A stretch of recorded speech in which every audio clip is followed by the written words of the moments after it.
All right, guys. We are here today. It is time. Yeah, we got Jerome Powell coming on later on today at 10 a.m. at Jackson Hole Symposium. A lot of traders are waiting for it. The SPY's gapped it up a little bit today. It's at 559, still under the 65 lifetime highs on the SPY. Let me get everything up. We'll put some music up. And yeah, give me a second. We'll get everything rolling here. Yeah, Jackson Hole Symposium today. It's at 10 a.m. We're going to stream the entire thing live. I don't know if we're going to do a separate stream or just kind of change the updated info on this stream or what we're really going to choose to do. I'm siding with maybe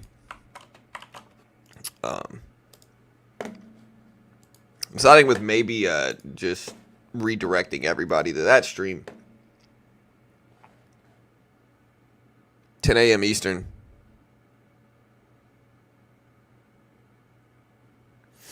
Yeah, so right now it is 7:13 Eastern time. So until Powell, we'll put a timer up. But until Powell speaks, you know, we got some time. We got like 2 hours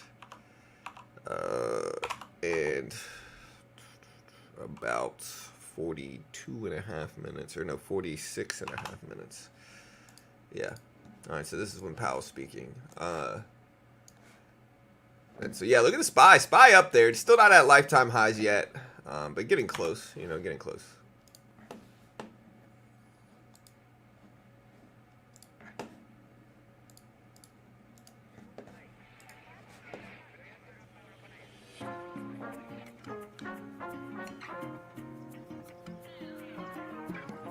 Nvidia back down to 125s. Did pull back yesterday, too.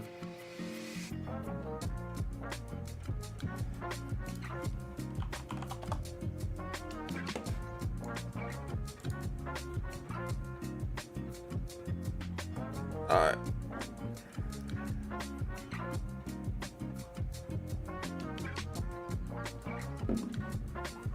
Yeah, we'll see. Honestly, let me know. I'm going to do a poll. I think the poll only with maybe... Ouch. I think the poll only has one question we should really do here, which is today's Powell speech at Jackson Hole bullish, dovish, or hawkish, really?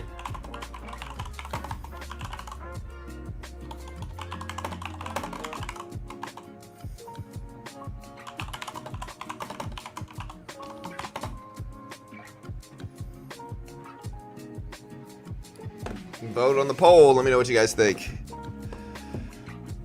Will it be good, bad, red, green, dove, hawk? Let me know. Yeah. If we put up like gold here on the right side. Gold broke lifetime highs a couple days ago. Still pumping up 25, 30s.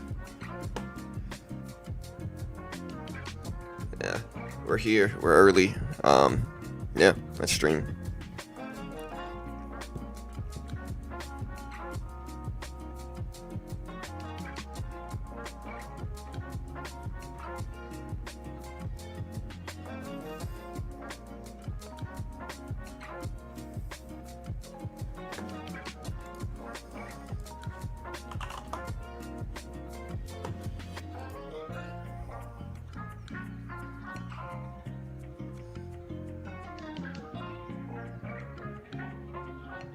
All right, guys, so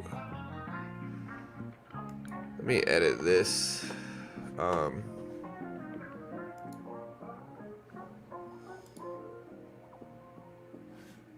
Yeah, I'm trying to,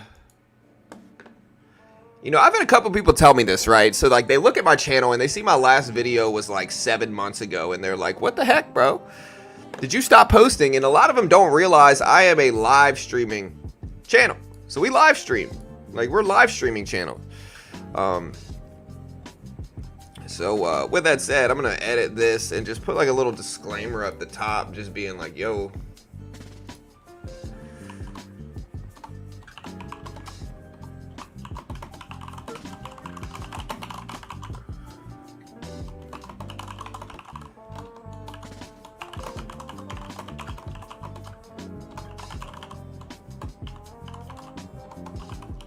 There we go. Put a little disclaimer up there.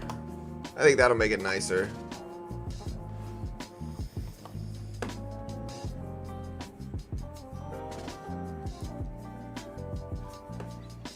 Yeah, this should make it a little bit better so that like when people originally go and look at my channel, it says, we are a live streaming channel. Check live section for our content. Thank you, you know.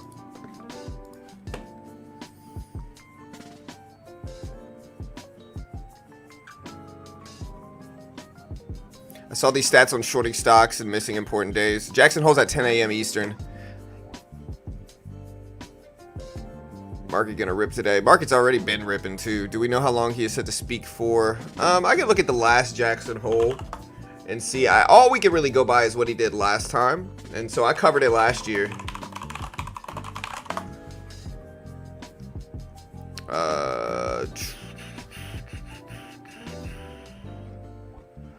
Yeah, so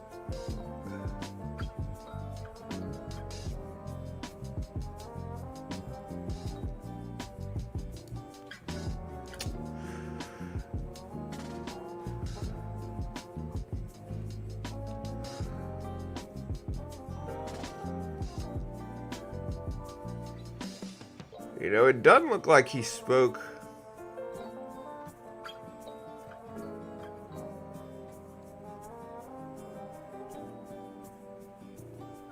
So last conference he spoke for,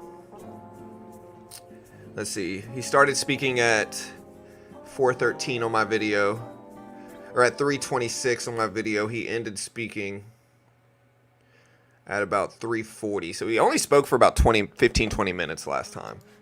But it'll be a big economic update, right? Like, it's relevant and important, so.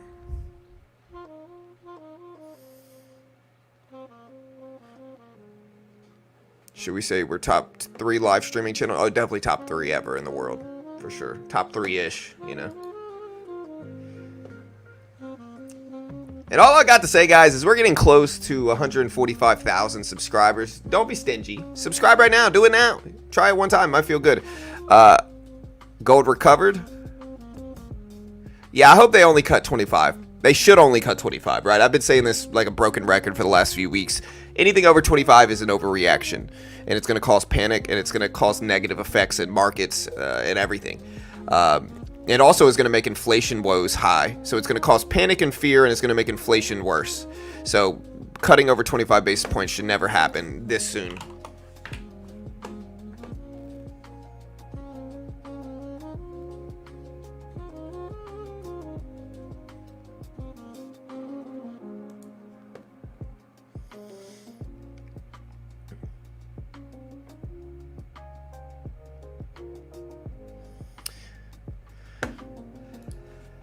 Did AI pass the Turing test? As of May?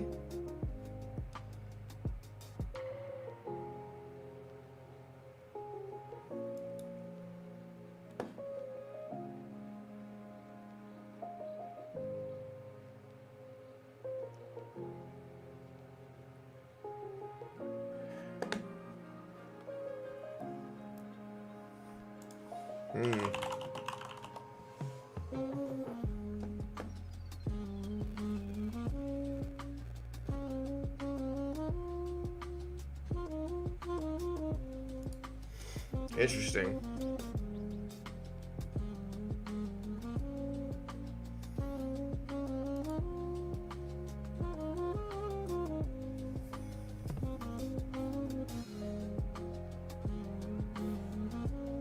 Interesting. So, I mean, you know, I really think it depends on a couple factors on how they did the Turing test, right? And so if they did it with just text, you know, it's very difficult. Like, text is super, like, difficult to distinguish, but that's pretty standard, right? The real question is that if they did it through audio and they heard a real person talking and a computer talking and they couldn't distinguish between the two, that's a little bit more groundbreaking, I would say. I think we're probably already there with AI. If you don't know what the Turing test is, the Turing test is when basically when they sit a computer AI system down with a regular person, and then they have an interrogator asks questions to both groups, right? And the Turing test basically says that if AI can pass off as human, or if they're virtually indistinguishable, then they pass the Turing test, right? But again, it depends on whether it's text. Text is super easy to pass that, right? It's just good grammar. Everybody, or they might look at mistakes in the other end of it. But if it's through actual audio and speaking, that's different. But yeah, they're basically saying AI passed the Turing test, and what a big milestone that is. I don't know. I think we're getting close to scary. Now, markets aren't up a ton. They're actually down a little bit over the last few days, including the SPY. The SPY got close to the lifetime highs at 565s yesterday or the day before. It's now at 550s again, so it's down a little bit. The markets are down a little bit over the last few days.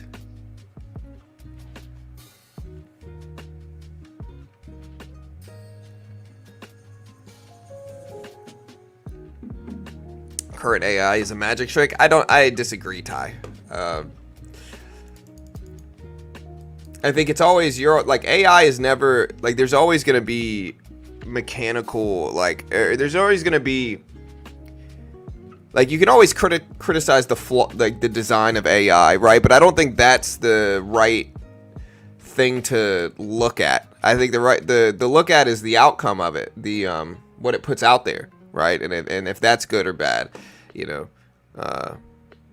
no. Not really, Phil. The reason I'm not doing that, and I'm not saying it's not a big deal, but think about how many different scary things like that have popped up over the last 2 decades, right? Only a couple of them have actually stuck, and that's over dozens and dozens and dozens of things that have come out, So betting on those specific stocks and trying to bet on this one thing to be the next big thing, it's pretty low probability, I would say. I'm not saying it's nothing. I think there's still certainly risks for that, but I don't know if it's worth it to put your money behind stocks in that way, What's up, Sam? What's up, Sass?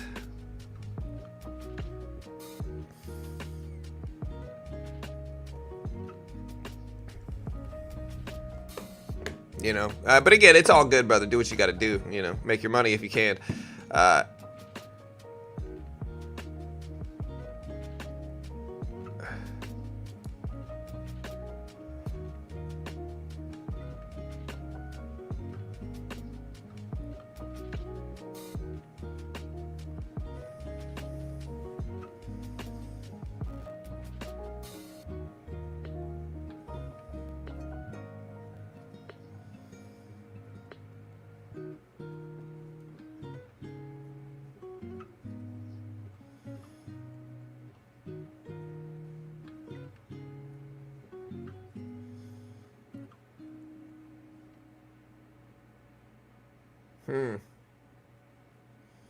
This guy's got the same maiden name as my wife, which is kind of a rare-ish last name. Not super rare. It's Italian. My wife's Italian. But yeah. Gold will probably react to Jay Powell's speech. I really don't know. I really don't know how gold's going to react to it. I think it depends on what he says. We don't know how anything's going to react because we don't know, in videos talking about, hey, you should do this ahead of Jerome Powell. They got a 50-50 shot, and you better believe if they're right, they're going to act like they're genius savants. If they're wrong, they're going to pretend they never said it and blame it on something else. In the end, the truth behind this is you got to wait and see. You got to see what he says. Nobody knows what he's going to say unless you got inside information. And so in that regard, you got to just wait and see what he says. And that will influence which way it goes, which reaction we're going to get. Like I said, I did a poll. Do you think we're going to be hawkish or dovish? It looks like most people, out of hundreds of votes already, think he's going to be dovish, which means that he's going to be pushing for a less restrictive, more loose monetary policy versus a restrictive monetary policy. Basically, he's pushing for lower interest rates, a less restrictive monetary policy. Will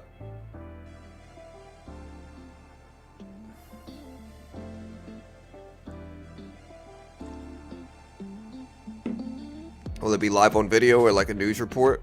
We'll stream it all live right here. Yeah, it could be dovish. Market could go down on that dovish. Again, if it's too dovish, market might panic.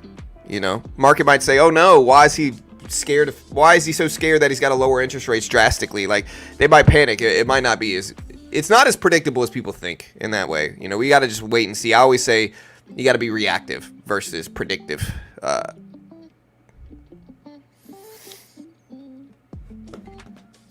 Powell opens with John's the greatest ever, top 3 for sure. Drops the mic, walks off.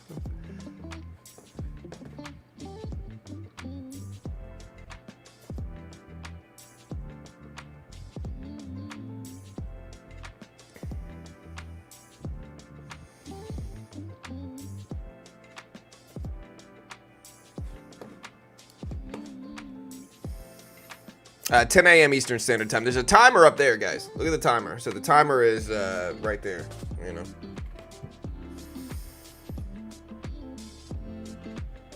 Gold's still pushing up. Yeah, gold's moving.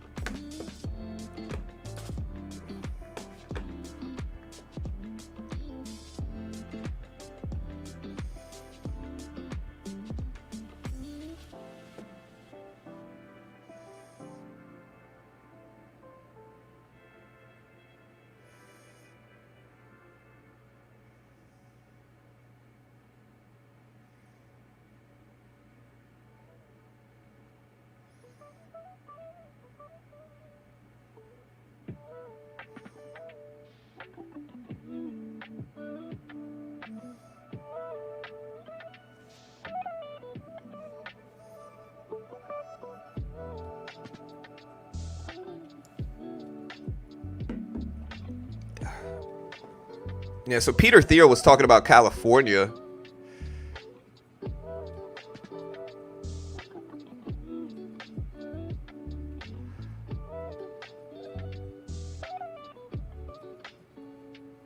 Yeah.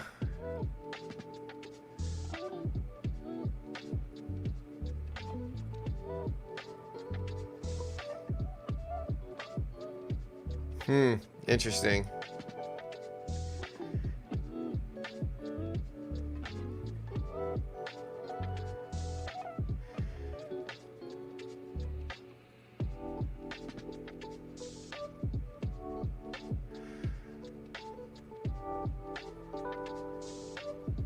Yeah, interesting. So Peter Thiel, right? And Peter Thiel was one of the founders of PayPal, right? If you don't know who Peter Thiel is, one of the founders of PayPal. He went on Joe Rogan. He's talking about California and like the correlations with Saudi Arabia is what he said, right? And this is, and at first I was skeptical, but as he went on, it kind of makes sense. No, it genuinely makes sense, right? So like basically what he's saying is that, let me see. Wait, hold on. Let me make sure I get this right.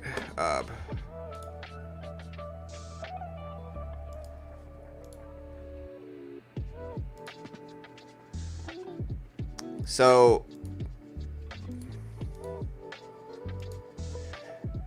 yeah, so California has 40 million people in it, but it has the same GDP, like the same gross domestic product of Japan. And Japan has 3x the amount of people that are in California, right? And so essentially, like, people are spending much more money on average in Cali versus a lot of other places in the world, right? Like California has the same GDP as Germany, and GDP has twice as many people in it, and it's its own country, of course, right? And so, you know, but he said like there's a lot of correlations with Saudi Arabia, in that like oil money in Saudi Arabia caused this big like purchasing power, like inflated real estate prices, because everybody has so much money there floating around that, you know, it causes these inflations and real estate prices in a lot of other areas as well. You know, there's also kind of this, I'm gonna kind of avoid this part of the argument, but there's also kind of this, yeah, I'm gonna avoid this part of it, but there's a lot of correlations with Saudi Arabia. Look it up. It's a really interesting article.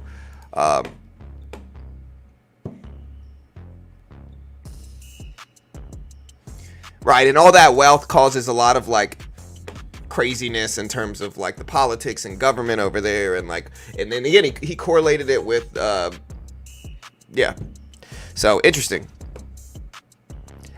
I use the MACD, but not in the way a lot, like I use MACD and custom indicators mixed with a lot of other things, like the moving average crossover divergence can work, but it's not my favorite thing. You know, like MACD, a lot of people like live and breathe off of. And again, MACD stands for moving average crossover divergence, I believe, right? Yeah, convergence, divergence. Sorry. So up or down, basically. Yeah, and again, which is great. It's just not something that I use a lot. But everybody's different. It doesn't mean it doesn't work. It just means that I don't use it a ton. The massive update's coming in about 2.5 hours, brother.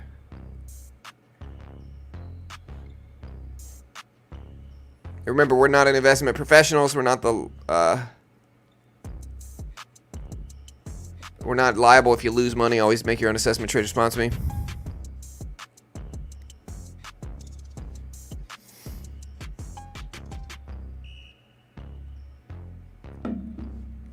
Right. I mean, Sammy, and again, I could make the same correlation with California, brother. Yeah,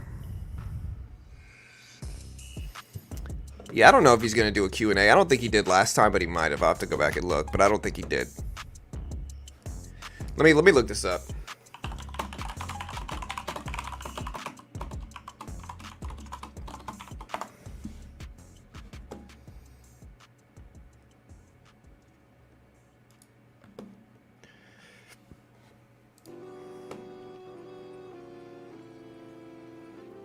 Yeah, so it's going to be at 10 a.m.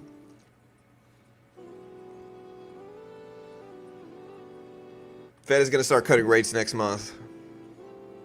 And likely will keep cutting through the end of the year and into 2025.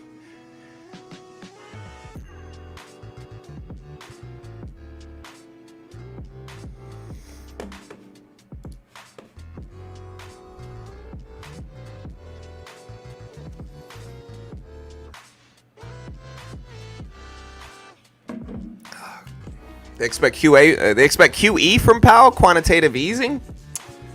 No, I don't think. They better not. They shouldn't. They should not print money. You know, like printing money like that opens up a can of worms. It really does. It doesn't help things. Causes a lot of problems. You know, it's just not the move. Of course, in my opinion, not the move.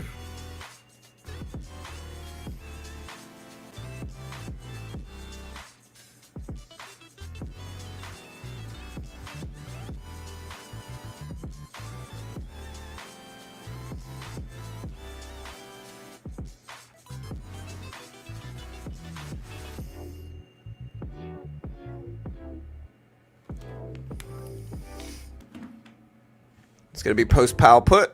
Yeah.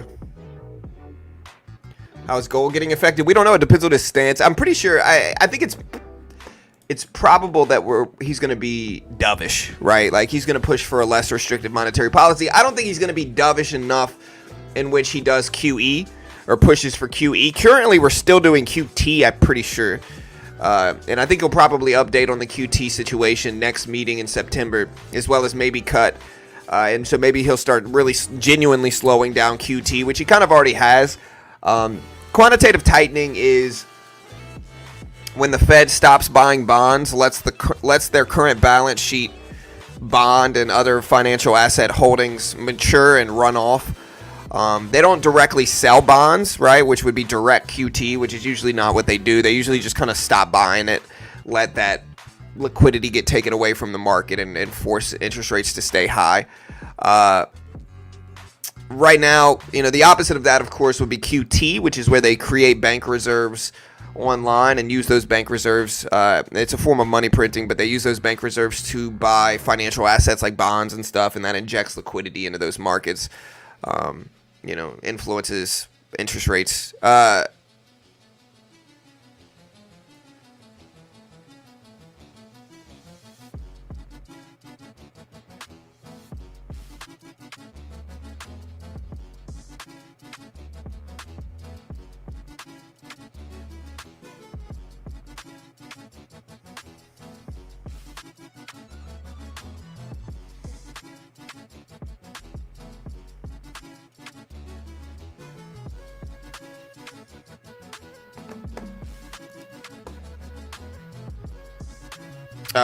Well, QE is money printing. QT is stop buying bonds to. QT is a form of restrictive monetary policy, right? It's the opposite of QE. It's not directly selling bonds, which would be direct QT. It would be, this is just what's called passive QT, is when they stop buying bonds, they let their balance sheet run off and mature, and then they wait, you know. Doesn't the Bank of Japan get growth? I don't know. Maybe. We can look at the yen.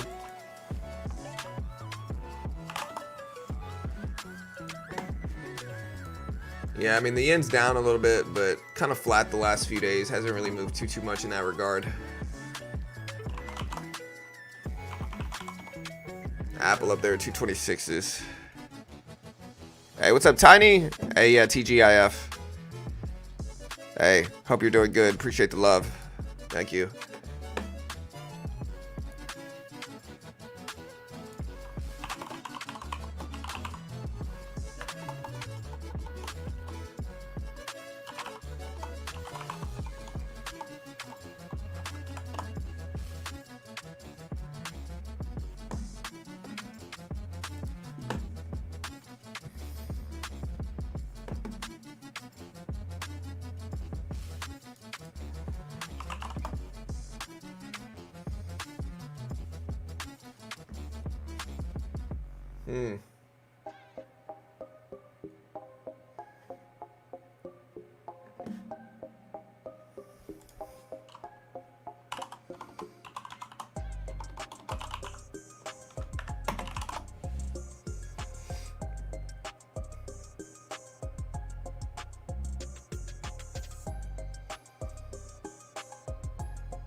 All right, guys.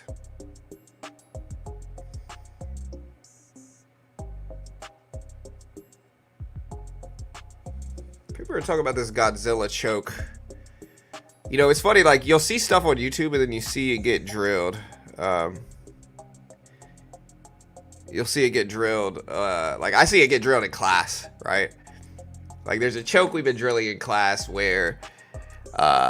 and I've seen a couple variations of it, right? Like, we recently got a new coach. Our last coach left. But the choke goes, you get somebody in an arm triangle, right? And the defense against an arm triangle, a lot of people think it's like answer the phone, which that will only kind of stall it. And you're really, like, if you stay there, you're going to get choked out.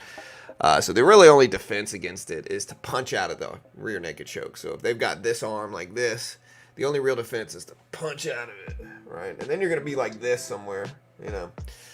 But the choke is basically kind of the person that was doing the arm triangle, picking their leg up, kind of sitting up a little bit, and then grabbing them and, like, getting kind of like a Ezekiel like this, you know, getting like an Ezekiel on them. But we also learned another variation where you go like this, you know, which is interesting. And it works. It works. I've learned another variation where you just go like this. All of them are effective, but now they're calling one of those the Godzilla choke, you know.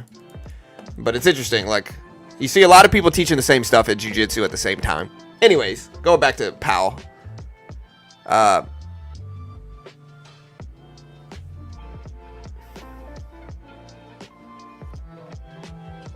Nvidia at 125. So Nvidia's down. Nvidia dropped yesterday. Just to take a deeper look at it. Yeah, Nvidia fell a little bit yesterday. I mean, it was already up to 130s. It's been between 120 and 130 for a couple weeks now. But it has made a substantial rebound over the last few weeks too. So I think we're still okay for Nvidia. I don't think this is like panic mode yet. Hey, what's up, Maria, Phil, Sam?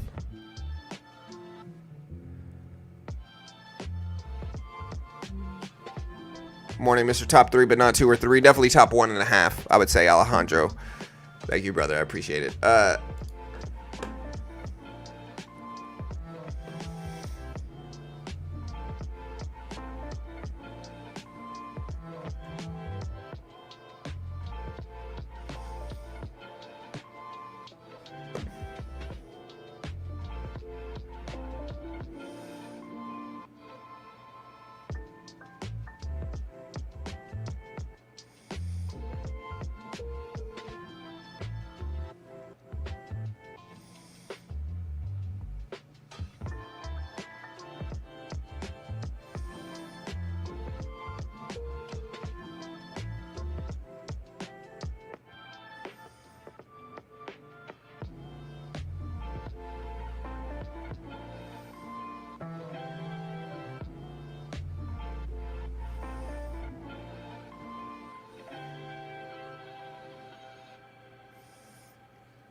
Yeah, gold is up there.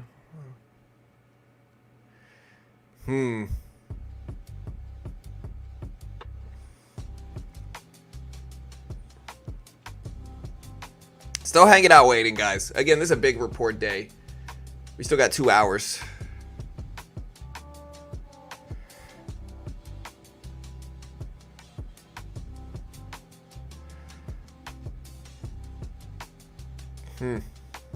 Alright, guys.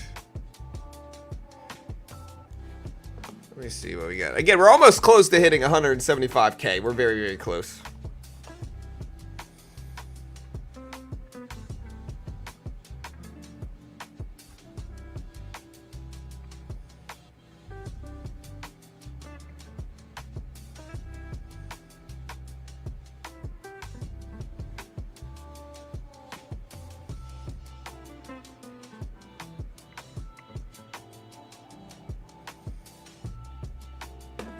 Yeah, so we're getting close, man. Honestly, next week we got some stuff coming out too, so it's not like we don't have anything going on now. Next week we got some stuff going on too. So next week we've got, I believe it's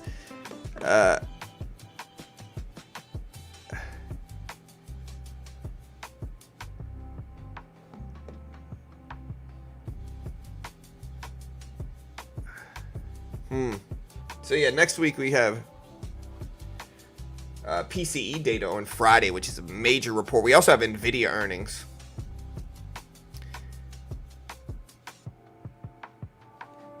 Yeah, so we also have NVIDIA earnings.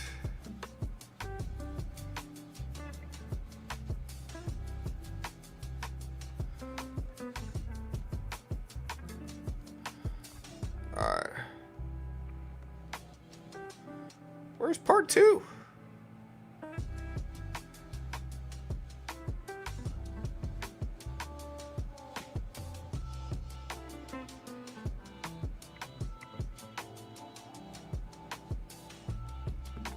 Alright. I'm trying to save this. Alright. I guess I could just copy and paste this. There we go. Alright, guys. NVIDIA's market and market is NVIDIA. Yeah, I mean, I think NVIDIA... So somebody says, why does it look like you're bobbing your head?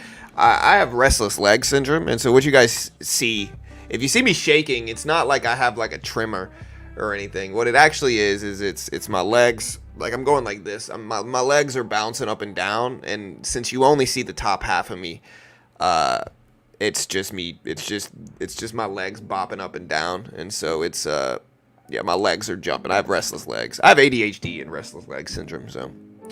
Yeah, I'm also kind of, you know, listening to the music, working on other stuff in the background. Yeah, PCE and NVIDIA earnings. We also have the big one that I think a lot of people are underestimating for next week is GDP data, right? We've got GDP data next week. We had the initial estimate data. We had the initial estimate data a couple weeks ago, and it came in much higher, much stronger than expected economics-wise at 2.8%. Now, the first estimate is usually the least accurate GDP report at 2.8%. And so with the first revision coming out, revising the initial estimate that we got a couple weeks ago, or like 3 weeks ago, the question is, do they revise it downward? You know, like a lot of people are underestimating that. So Wednesday, NVIDIA earnings, Thursday, GDP data next week, Friday, PCE data. So like this is a big 3-day period of time in which the market has a lot of stuff to talk about. GDP data could help or hurt the market. You know, if GDP shows up weak, it might influence how much Powell is going to cut.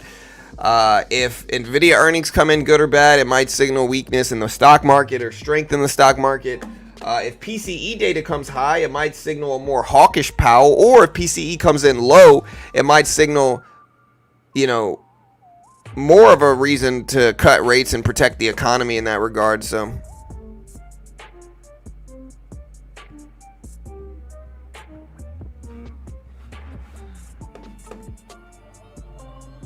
yeah.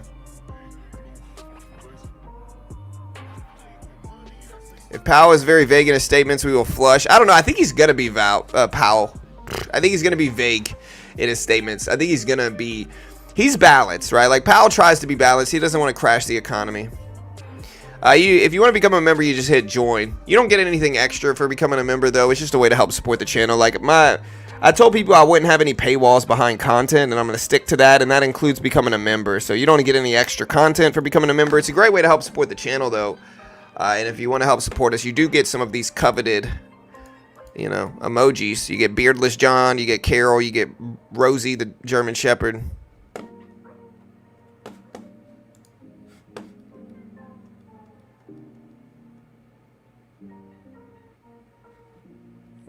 Most likely not restless legs, but your body's reflex to prevent.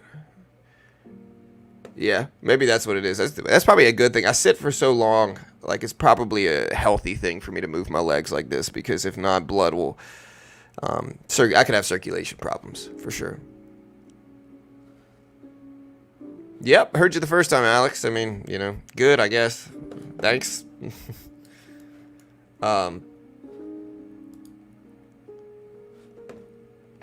What's up, Mo? Tesla down a little bit. Tesla was at 225. Tesla just puts in these absolutely ridiculous swings, man. Look at Tesla. Tesla was at 225 yesterday. Like the percentage increases and decreases on a regular basis are big. So Tesla dropped like $10 a share plus, like over $10 a share. So it looks like Tesla dropped what?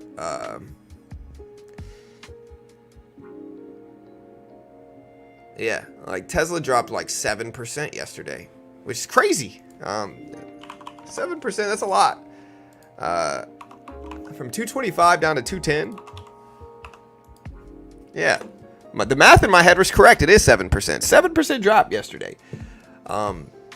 This is why people say, hey, should I buy Tesla? I tell them I don't know, because Tesla short term is volatile. I've said it once, I'll say it again. Elon also under-delivers sometimes. He also says a lot of controversial stuff.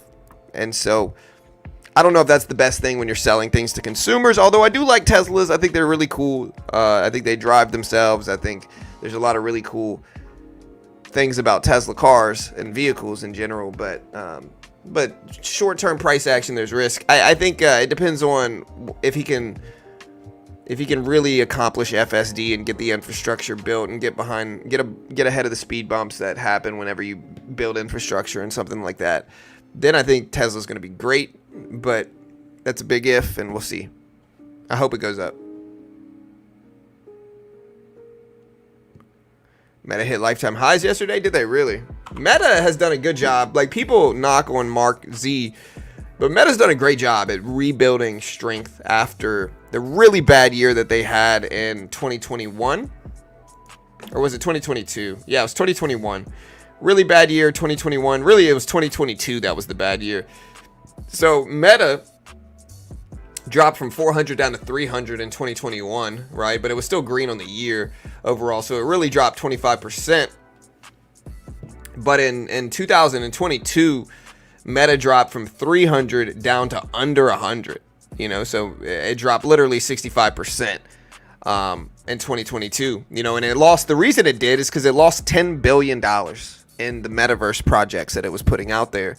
But again, Meta has done a really, really nice job of rebuilding their interest and sentiment. AI systems have helped it certainly, but, Instagram, Facebook, marketplace for Facebook, the Meta Quest, the Oculus Quest 3, really, really nice system. A lot of people are using VR in their headsets, and they're kind of on the forefront of that. They're making a lot of money doing that.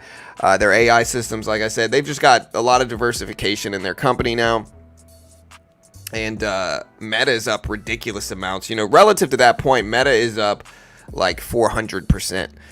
So really crazy gains over the last year or two for Meta. But again, it's kind of simultaneous with AI growth and all that stuff.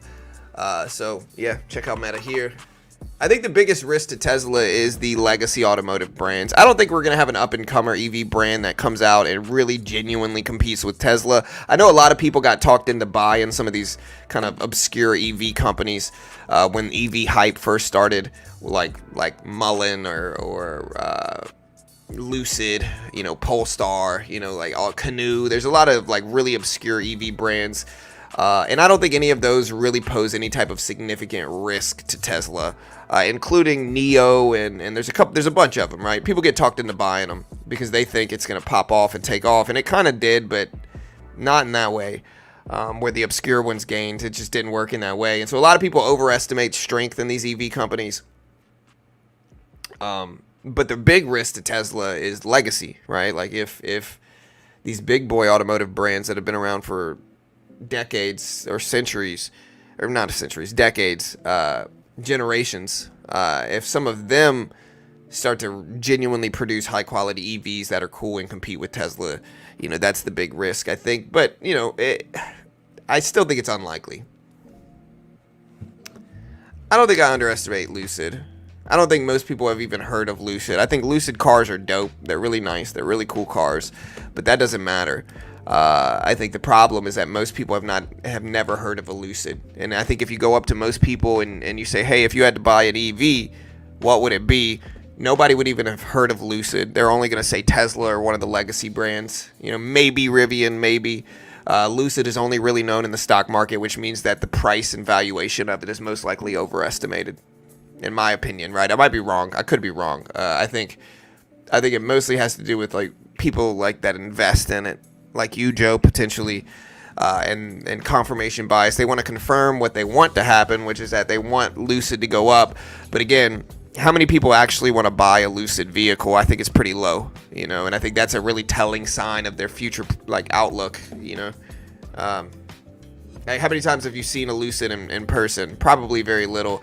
And there's always outliers that have maybe seen it more than regular people, but generally speaking, nobody ever sees Lucids.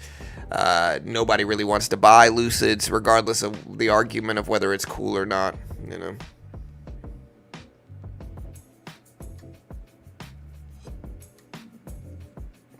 Oh, I know Tesla is an AI company as well, for sure. And they're really on the forefront of it with FSD and AI systems, sure. But I think that's got a ways to go.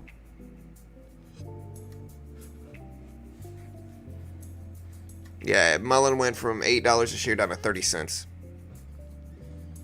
Agreed, I'm holding the bag, so it's the greatest car company ever. Right, listen, I get it, man. I understand.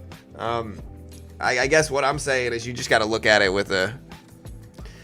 you got to look at it under that light. Like, the real question, if you want to buy an EV company, is what's the argument for consumers buying it? Not you, consumers. Like, do consumers actually want to buy it? And with Lucid, unfortunately, that answer is no, most of the time,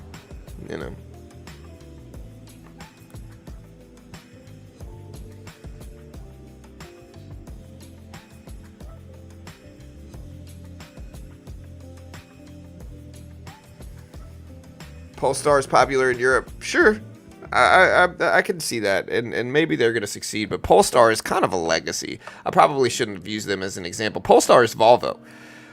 So, what do you think of crypto? I like crypto. I think crypto will go up long term. Not all of it. Bitcoin, ETH. Some of the other ones might go up long term. Short term, it's risky and volatile.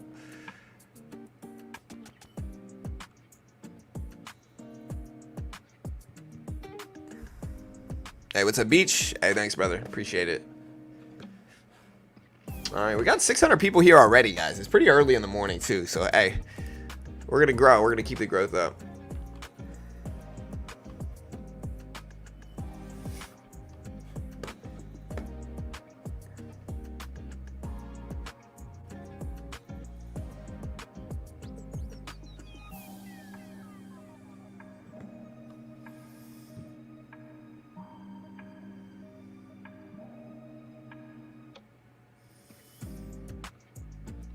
I'm going to do the WSOP next year.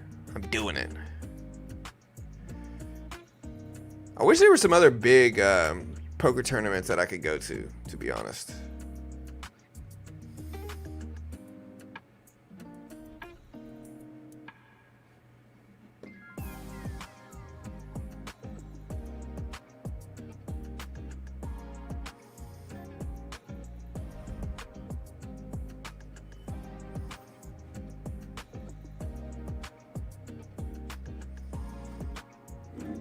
You know the trend I just can't get behind? Like the you know what differentiates like cool young people and like old people like me? Is this satchel purse, male purse satchel trend. I can't get behind it. I just can't do it. You know? Like they literally wear like a male purse.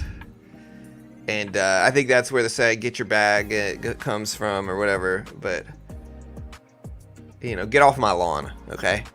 But, man, I just can't get behind it. It looks ridiculous. Like, you know, are you wearing a satchel?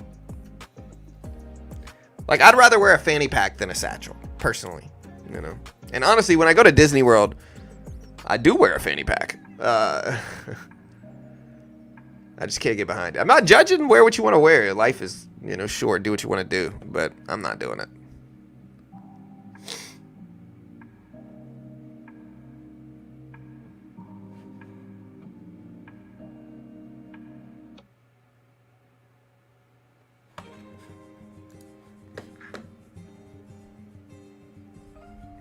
It's not a real trend. Bro, I see all these videos of people wearing it.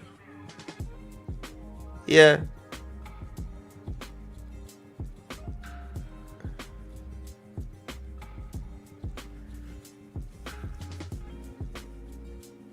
Yeah, so I saw this video, right? So there's this guy that I grew up with, right? And he's one of the reasons I actually got into jiu-jitsu is because I saw him doing jiu-jitsu. And he was like a white belt in jiu-jitsu for I don't know how long, right? Well, like a year ago, I see him get his blue belt. And I'm like, oh, that's cool. You know, I see him get his blue belt. Well, today he posted a picture with a brown belt. And I'm sitting there like, what? Like less than a year ago, you get your blue belt? Like, it was really like 7 months ago. And now you're a brown belt all of a sudden? How? You know, now it could be maybe he does karate too. And karate or judo, you do move up that much. And so maybe the belts are for different martial arts, and that's what I'm hoping it is. But it looks like he also trains at a very small school. It's not like Gracie Barra or Gracie United or Henzo's or whatever. It looks like a pretty small school.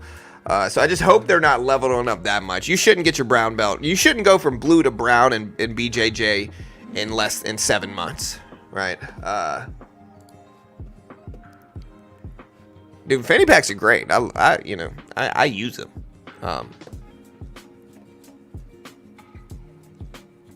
Yeah, I do use fanny packs. I think we make lower highs today. Are there any news going to be good? Are the news going to be good? Maybe. It depends on what Powell says. Again, Powell, I'm surprised we're not getting choppiness, you know, leading into this report. Maybe the market expects dovish sentiment from Powell, and so people are trying to ride bullish action leading up to it. That's possible. Again, here's gold over the last few days. Gold down and up, kind of flat right in the middle range here, I would say.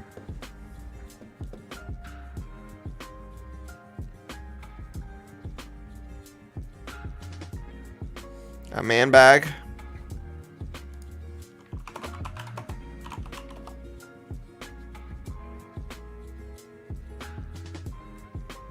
I can't do it. I just can't do it, guys. Like, listen, I can't do it. Like, I get it. I really get it. I genuinely get it, you know. Like, I understand, you know. But, I just can't do it. Right, this is what differentiates me from, like, the younger generations. I just can't do it.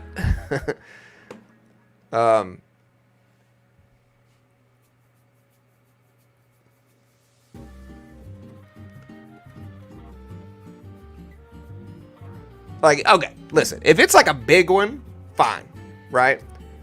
But if it's like this little bitty bag that, you know, just put it in your pockets, bro. I just can't do it.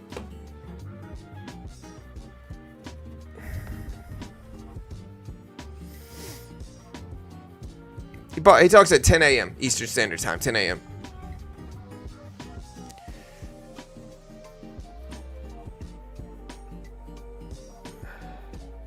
John, if they do a cut in September like they think they will, how will that affect markets? Well, that's kind of a neutral outcome. That's what's expected right now. Percentage-wise, that's essentially what everybody's expecting, is for them to cut in September. right? Like that's what everybody's expecting, right? Is a cut in September. Now, how the market responds is more speculatable. I'm not sure what the market does. We're gonna have to wait and see. The real moves are gonna happen leading up to it, though, and so I think unless we get inflation spikes.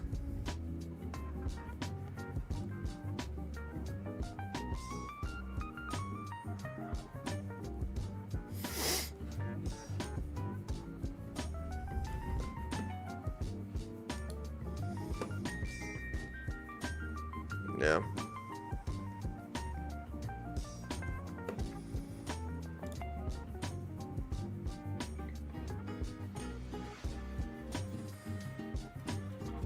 All right, guys.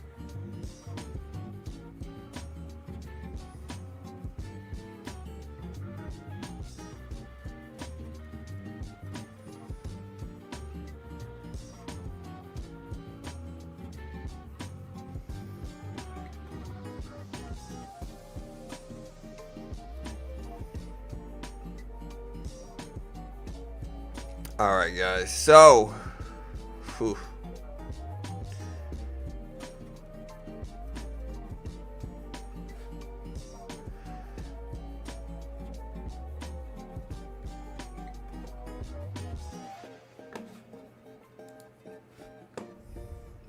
Real estate ETFs going up. Give me a what? Like Vanguard, VNQ. Yeah, I see VNQ up. Yeah, they've been moving up since March or April, really. SPY still heading up.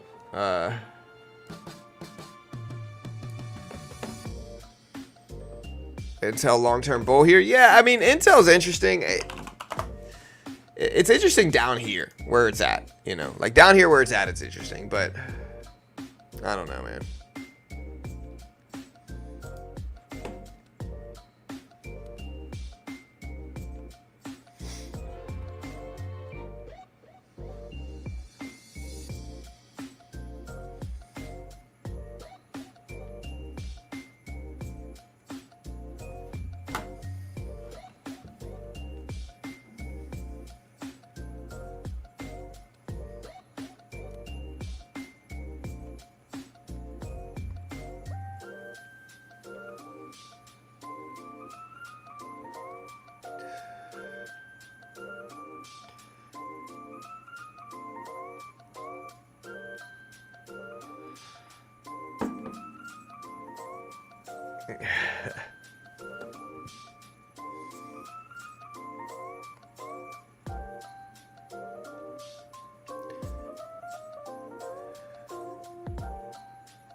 All right, guys.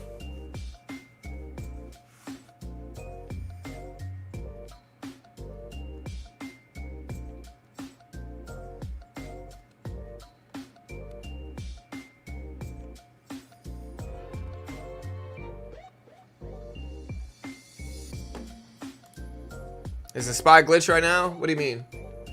Is it moving? Let me see.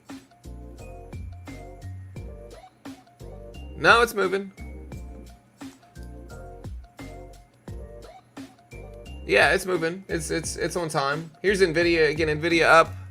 Gold's still pumping up. Anything else you guys want to look at today?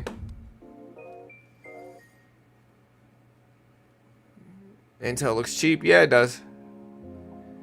Yeah, I don't know, Michael. It depends, man. Still a 27% chance of a 50 basis point cut. I hope we don't, man. I think that'll be a terrible idea. Do we expect a disaster like last time, or will Powell be in line with expectations? So do you mean for the meeting today, or do you mean for the Fed meeting next month?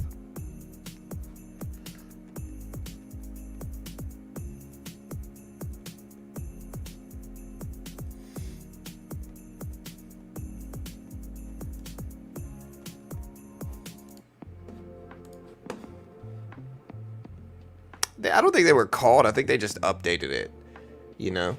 Like, if they were caught, then they would have just not said anything, right? Like, instead, they updated it to give people the real data. And I think that's fine. It's like, nothing's 100% accurate. Market's not like, I think a lot of people, it's an election year, so people's emotions are high, is what it is, right? Like, people have really high emotions. They, politicians pull you in both directions, right? Like, they're trying to pull you in all these different directions, and so, you know, Powell speech is at 10 a.m. I'll put this link up, or I'll put this, all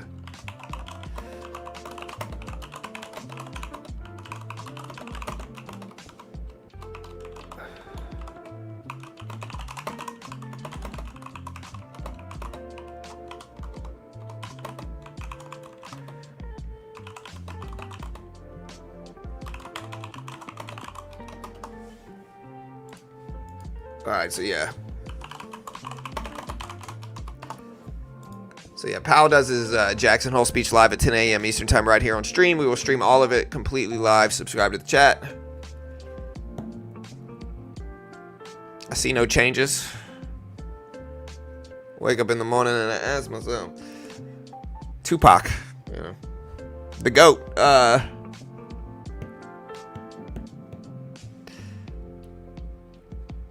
Supermicro Semiconductors, what has it done lately, guys? At 611s right now, it's, you know, again, I'm always scared to buy this company. I think it's high risk, high reward, but I think the risk is a little bit higher than the reward. I think there's a big chance this thing could drop 10, 20, 30, 40% very, very fast. And if you're trying to buy it up and hold it, and maybe it might go up that much as well, but I just think it's really, really risky. I think it's low float, and so it's kind of like a really expensive stock that the float's very small, and it's just risky.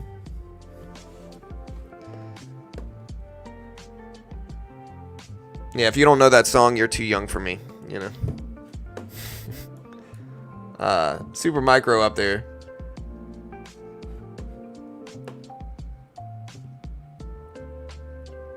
Is it in New Orleans? It's been a while since I've been in New Orleans. Can't remember the last time I went. I think the last time I went was for a wedding.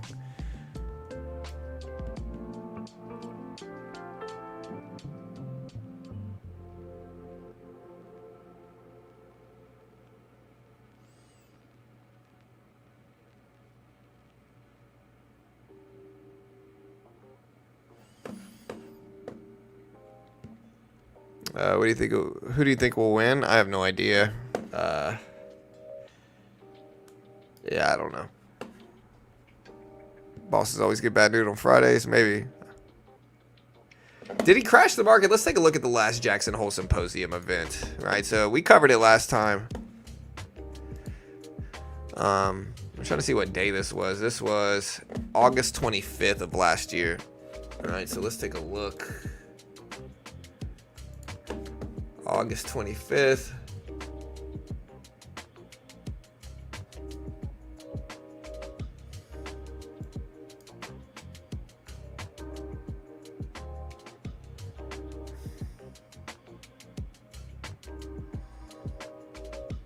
I mean, to me, it doesn't look like the market crashed, does it? I mean, this is the 24th, right? Jackson Hole came out right here last year. So, you know, this doesn't look like some type of masterful crash or anything like that. Like, look, this is, you know, the big crash everybody's talking about. Like, you know, again, I think a lot of people, I think this is why people overpredict crashes, is because, you know, if we're looking at a 1 minute chart and something goes like this, right?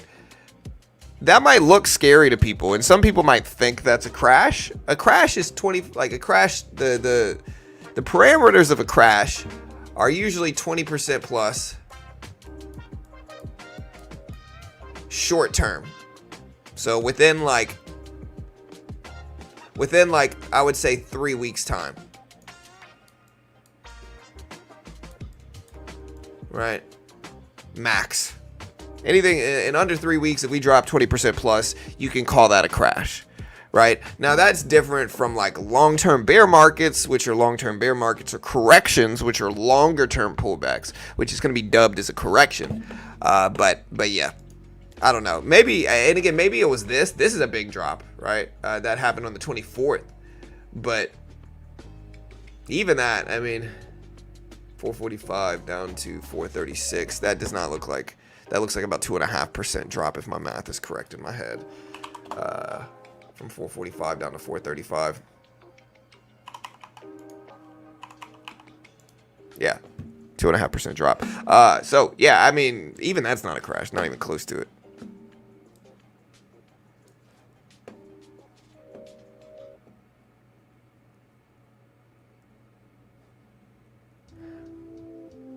Hey John, watching you for years. Thanks for the content. Question: do you think Nike will fill the gap? I think it already filled the gap, a lot of it, at least. You know, Nike was down to $70 a share, came all the way back up to $85 a share. Really good call that I made. Remember, I bought that dip. 2022. Oh, my bad, bro. Here, my bad. Yeah, here. Let's go back a little bit more. All right, so let's keep on going. Yeah, so I'm assuming this was the Jackson Hole. This maybe, you might be right here. So 420, it's still not 20%, right? So this would be from 420 down to 405. So $15 divided by 4 would be the percentage drop. You know, so whatever 15. So roughly 4% drop from in my, you know, that's how you do the math. It's roughly 4% drop. You know, so from 420 down to 405 is the 2022 one, which is again roughly 4%. And so yeah, I mean, this was definitely, I'm assuming this is what it was, right? The Jackson Hole on the 26th.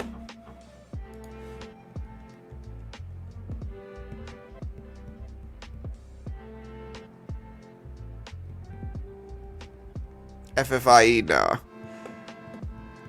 Well, what's up, Snow?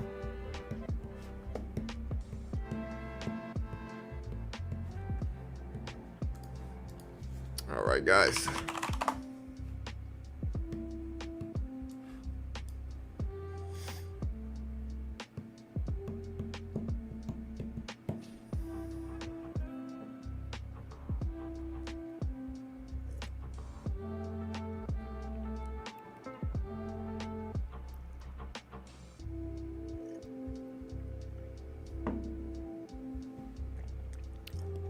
Well, it's been an interesting couple months. I'll tell you that.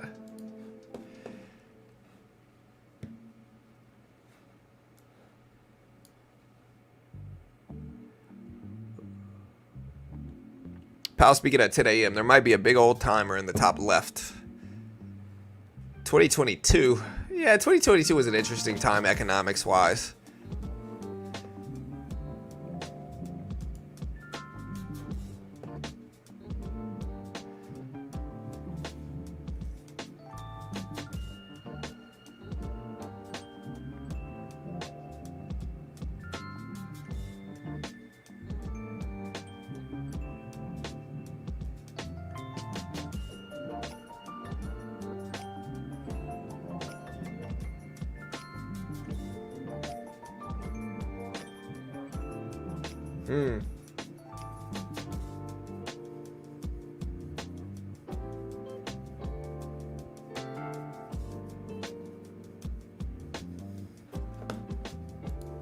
Yeah, we're gonna get ready. I mean, 10 a.m. I don't know Pacific time. You just gotta, Google's your friend in that regard. It's 10 a.m. Eastern. Eastern Standard Time.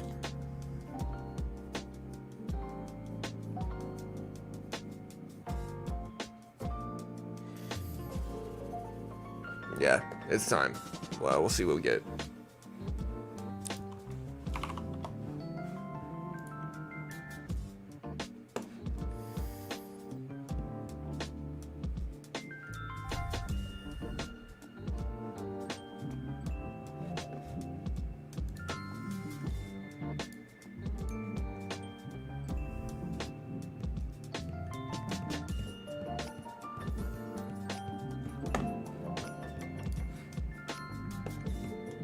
Just tell me how many more hours. Again, there might be a big old timer in the top right over there.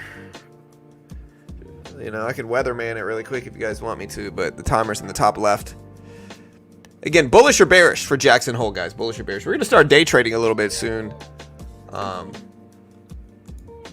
we're going to start day trading a little bit soon. Kind of a double top here, choppiness. I tend to think we're going to get choppiness leading into it now, but I might be wrong. But we will start day trading this live for sure. And we'll see how it goes.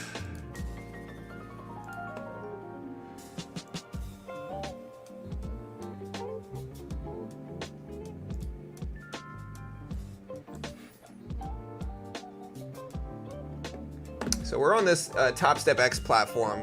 This is a 50K funded account challenge on Top Step X. You can see we're already up about $1,300 in profit. We got to get to 3K, and so we're trying to get funded on this one. If we do great, we get a 90% split once we're funded. If we fail it, we only lose what we pay for, which is 49 bucks. It's just a great way to limit your risk.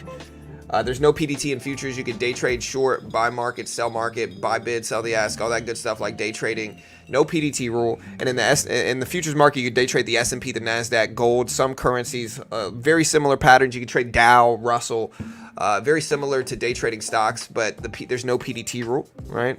You can only day trade index funds, to clarify, but the patterns are very similar to blue chip stocks. And again, Top Step is one of the most legit in the world. They've paid out tons of money, millions and millions of dollars to their traders. They have some of the best funding rules in the game.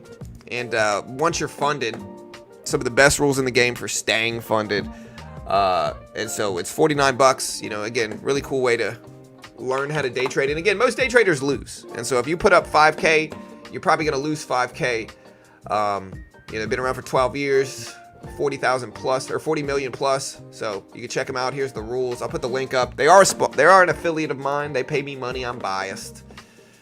I'm going to add to this. I'm trying to take a longer term range bound trade.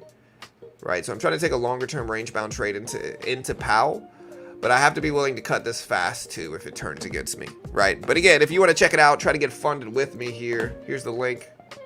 Appreciate the love, guys. Thanks so much.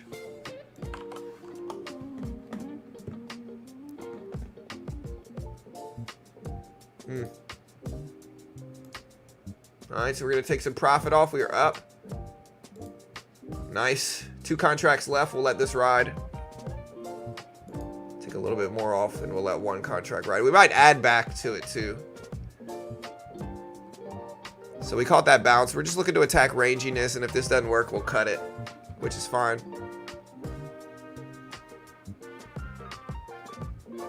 Yeah, this is Top Step X platform. Really nice. Remember though, they're an affiliate of mine. They pay me money. I'm biased because of it. Understand CFTC 4.41. As you can see on the bottom of the screen as well, hypothetical or simulated performance have limitations. I do trade off stream. You're not going to see all my trades. I'm one of the top 3 best and worst traders of all time ever in the world, but I don't guarantee anything. Don't copy me. Not an investment professional. I'm not liable if you lose money. I might have no idea what I'm talking about. And yeah, good luck.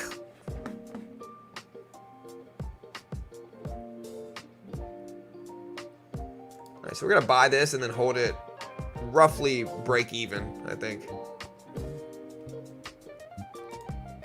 All right, so we're out of this. We got filled. I'm going to cut it and just sit on the profit. So not too shabby, guys, not too shabby. You can see we're up about 1,500 now.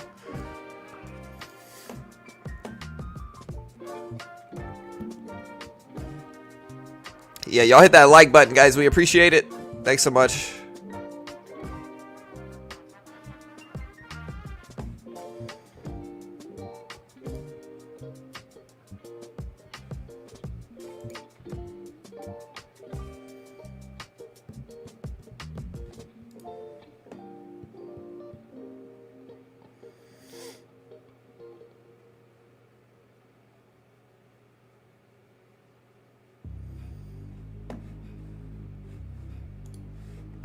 Dollar DCA slowing into Nvidia. Just be careful. Top 3 streamers ever in the world right now. Definitely top 3 brown-headed, bearded stock market and futures-based economic live streamers with, the stuff he knows on a Friday at Jackson Hole right now, guys. Y'all hit the subscribe button. I appreciate it. Again, SPY at 559s. Gold double top. I should have maybe held a little bit. I probably could have made a little bit more money on that long trade. But again, we're basing our trade off of rangy. And again, we're just looking at the SPY here at a rangy prediction. We're ahead of a big economic conference, arguably one of the largest economic conferences in the year, outside of FOMC meetings, I would say. And so a lot of the time leading into big reports like this, what do we get? We get choppy behavior. We also have NVIDIA earnings next week, so we're probably going to attack chop like we have been. I just think it makes sense.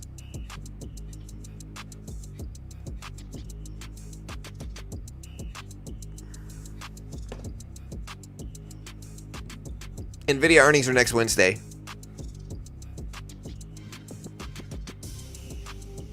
Any 8:30 data? I don't think so. No. We got new home sales later, but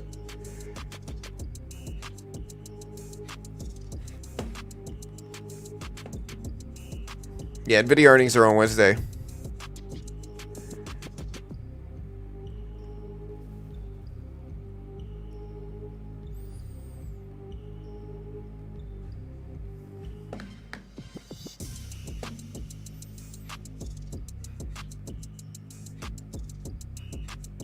Never a sure thing in the market, but NVIDIA is pretty close. The only way is to lose is selling when it dips.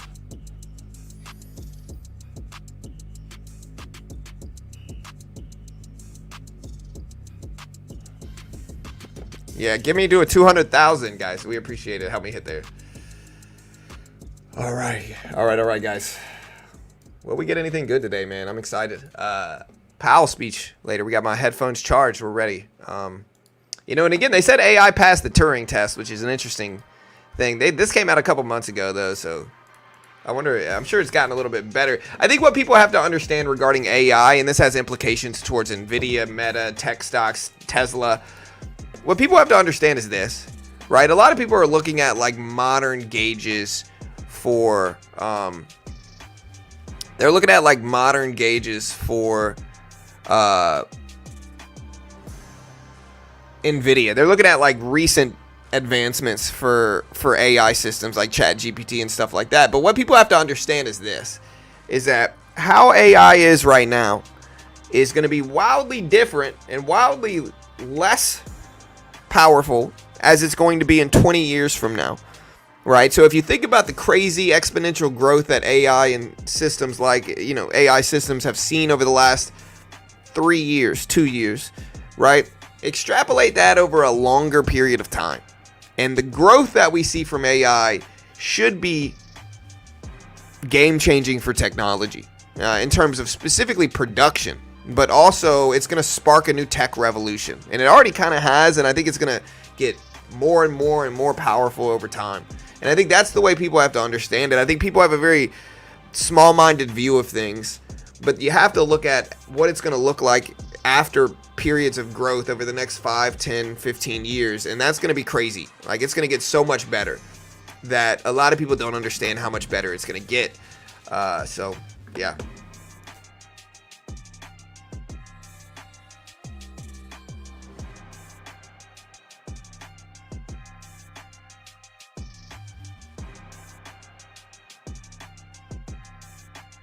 All right, guys. Yeah, so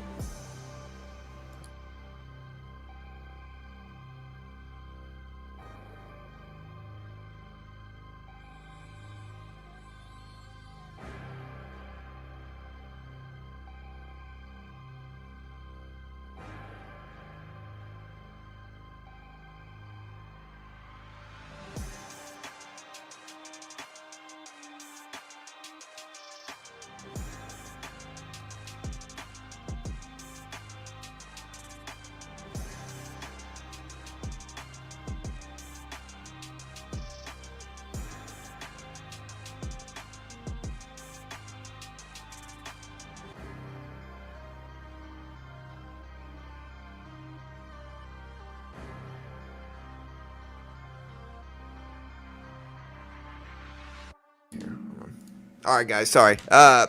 Kids are saying bye to me. All right. Love you. Have a good day. All right. All right, man. All right, dude. Love you, buddy. Have a good day, man. All right, baby. I love you. Hey.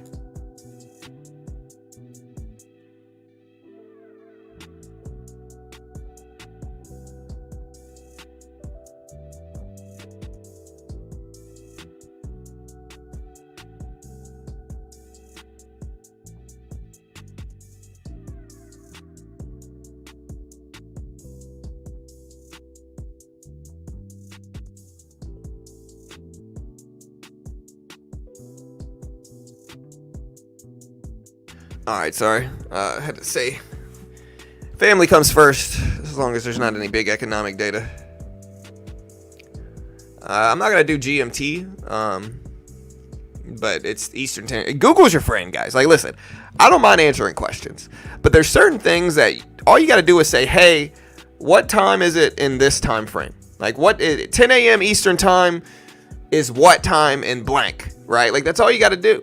That's all you gotta do. 10 a.m. Eastern Time equals blank in whatever time frame you're looking at. If you want to convert it to Central, you could say 10 a.m. Eastern is what time in Central, and then Google will spit that answer out very quickly for you. You don't need me to answer it, because I'm going to do the exact same thing you're talking about, which is, and again, everybody's in different time frames. So I've had people ask me for Central, Pacific, GMT, which is Greenwich Main Time, or whatever it is, which is kind of like pilot time, like universal time is really what GMT stands for, but still, mean time is what it means. But they think you are Google. I am Google. Top 3 Googler traders in the world right now. Lucid news yesterday.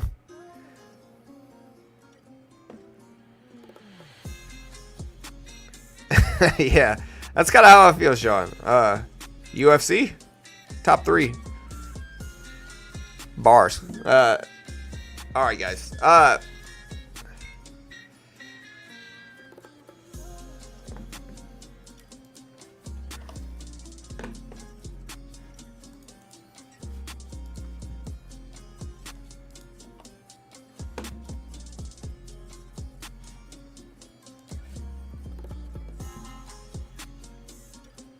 I'm not worried about Nvidia specifically unless it's geopolitical.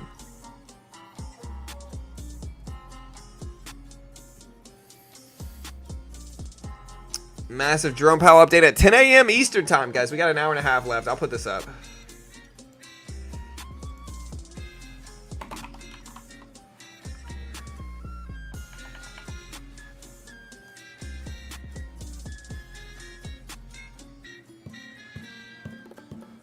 I'm gonna put a...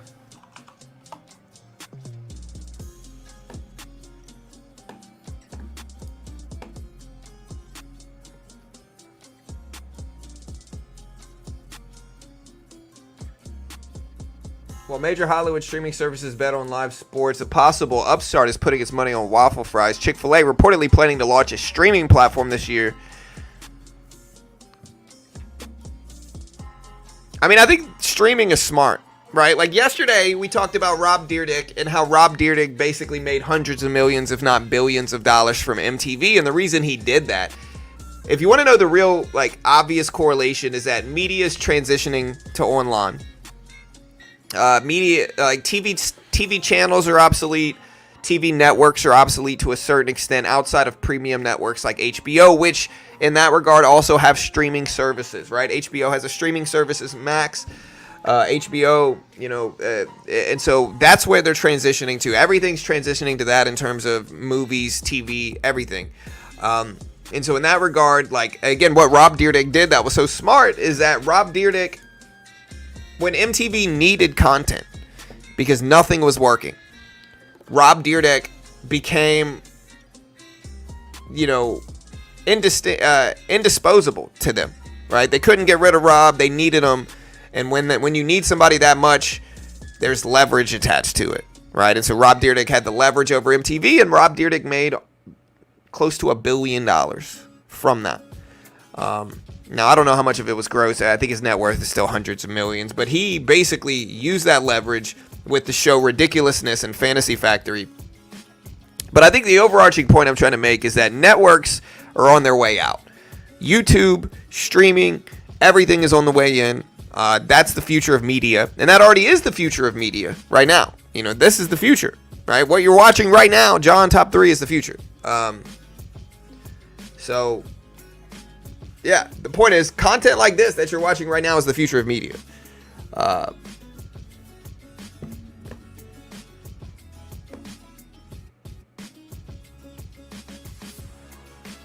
Yeah, he's almost a billionaire now. Rob Dyrdek.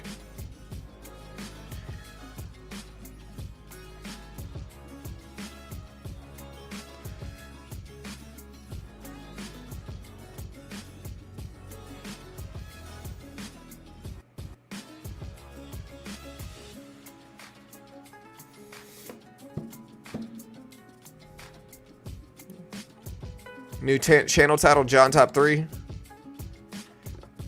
Yeah, I'm kind of being sarcastic saying I'm the future. I mean, I'm kind of serious, but like, I meant it in the like in the context of streaming online is the way most people are going to digest news, media, content in general now. It's the future of content, right?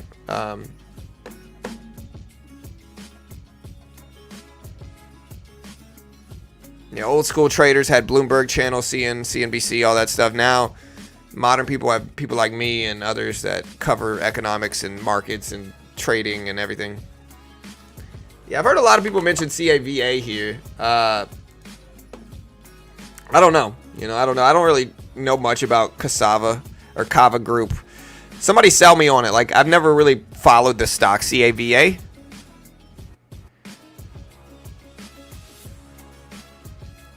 The real question is, guys, if Jerome Powell walks outside and stumps his right big toe, which way does NVIDIA go today? That's the right question. Again, if Jerome Powell steps outside and stumps his big toe on his right foot, does NVIDIA go up or down? Let me know in chat right now. What do you guys think?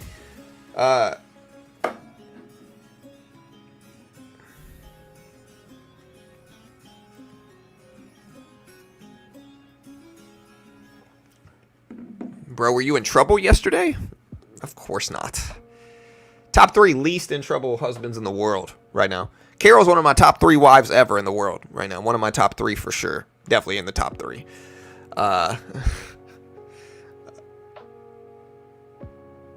Radio's definitely fading out. Although, you know,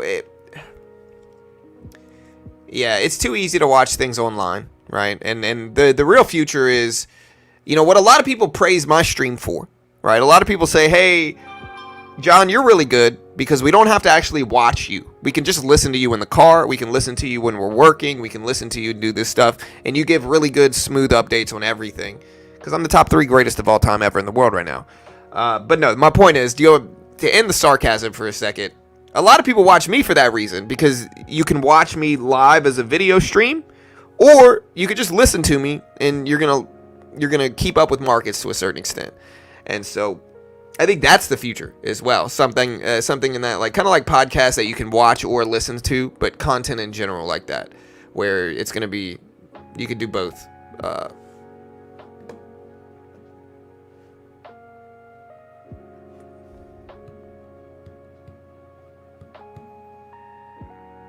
Yeah, but what does Kava do? CAVA. Has somebody up and downs there, you wouldn't like it. Yeah, I don't think I would. What does Kava do? And thanks, Master.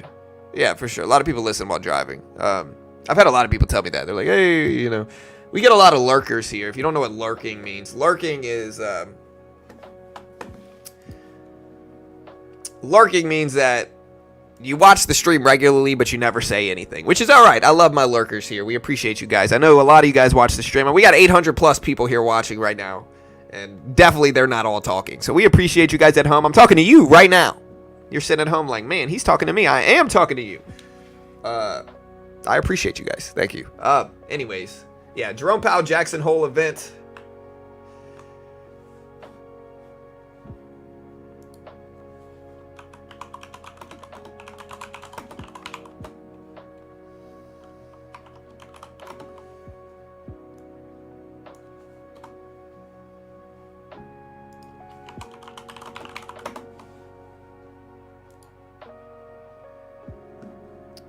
Let me see.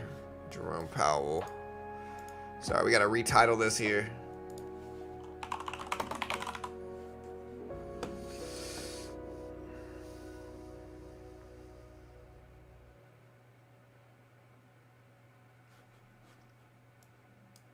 Yeah, so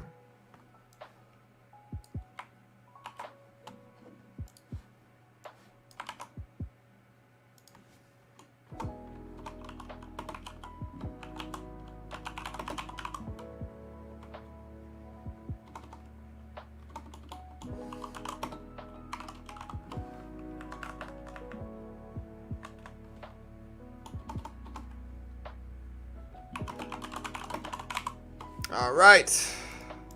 Yeah, so we got Jackson Hole Symposium Economic Conference coming in. Be ready, guys.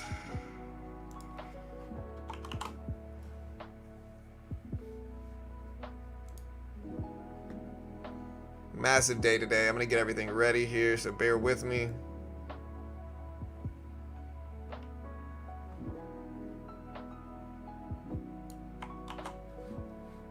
Kind of changing everything, updating the titles, keywords, all that good stuff.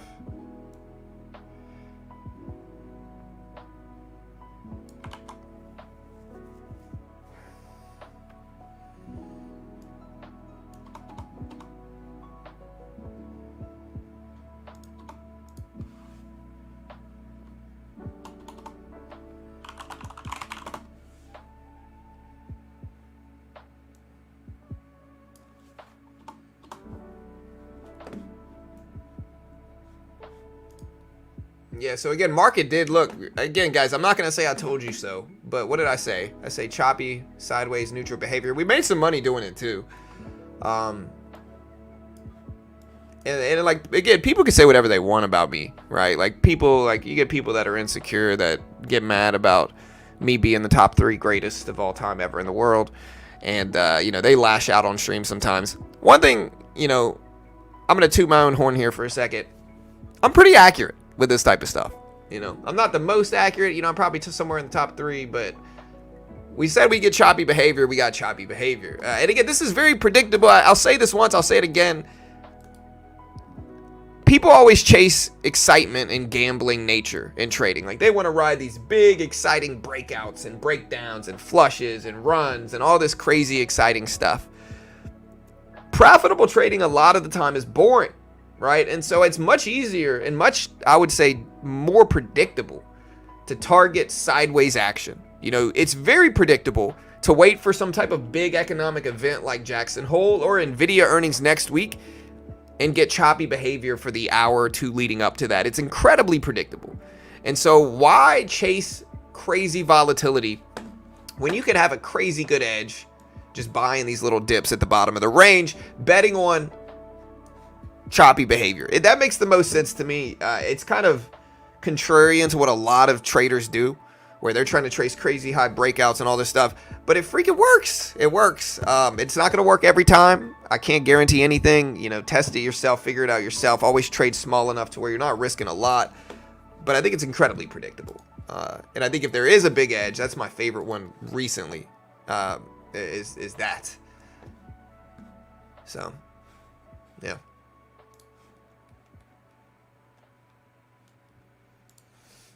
All right, guys, so we are going to get ready. I'm going to switch this up.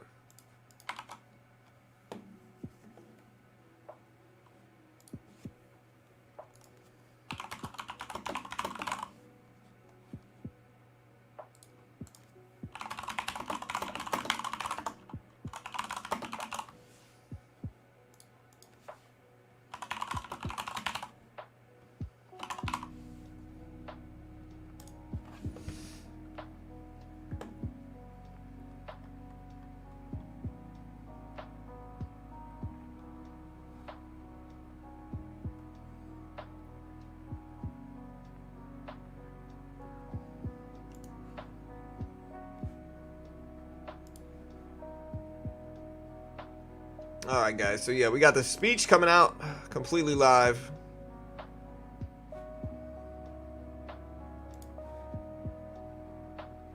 We got Jackson Hole Symposium.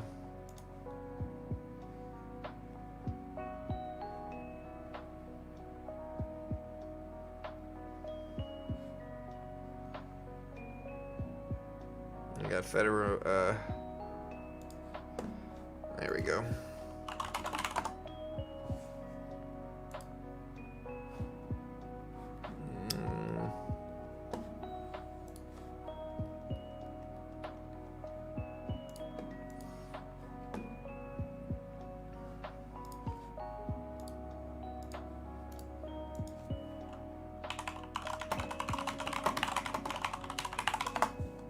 All right, so we got everything updated. We're ready here for Powell.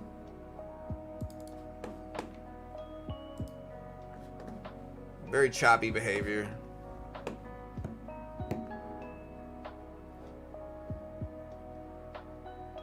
Yeah, I'm one of the top 3 best typers of all time.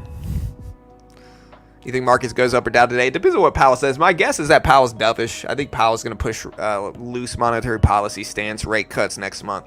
Inflation data has been a little bit better than expected. So what Powell said in the last meeting is that the only way he would consider not cutting rates is if we had like massive spikes to inflation, which we haven't seen. You know, in fact, we've seen lower inflation data than what was originally expected. And so with that in mind, I think Powell is probably going to be dovish, push for more rate cuts. The question is it 25 or 50? I think 50 is a mistake. And I think if he pushes towards 50, people are going to panic. But I think if we stay balanced at 25 basis point cut, I think the market will be fine. But again, who knows? We might be something wildly different. You can never really know.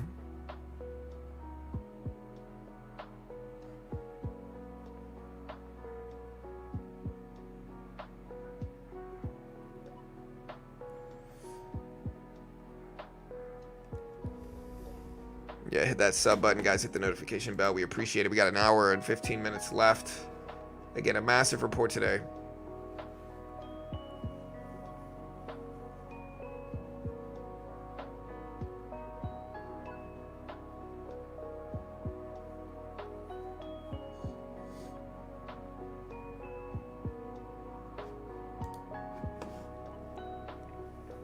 Yeah, we still got an hour and 15 minutes. We already got 800 plus people here live. I appreciate the love.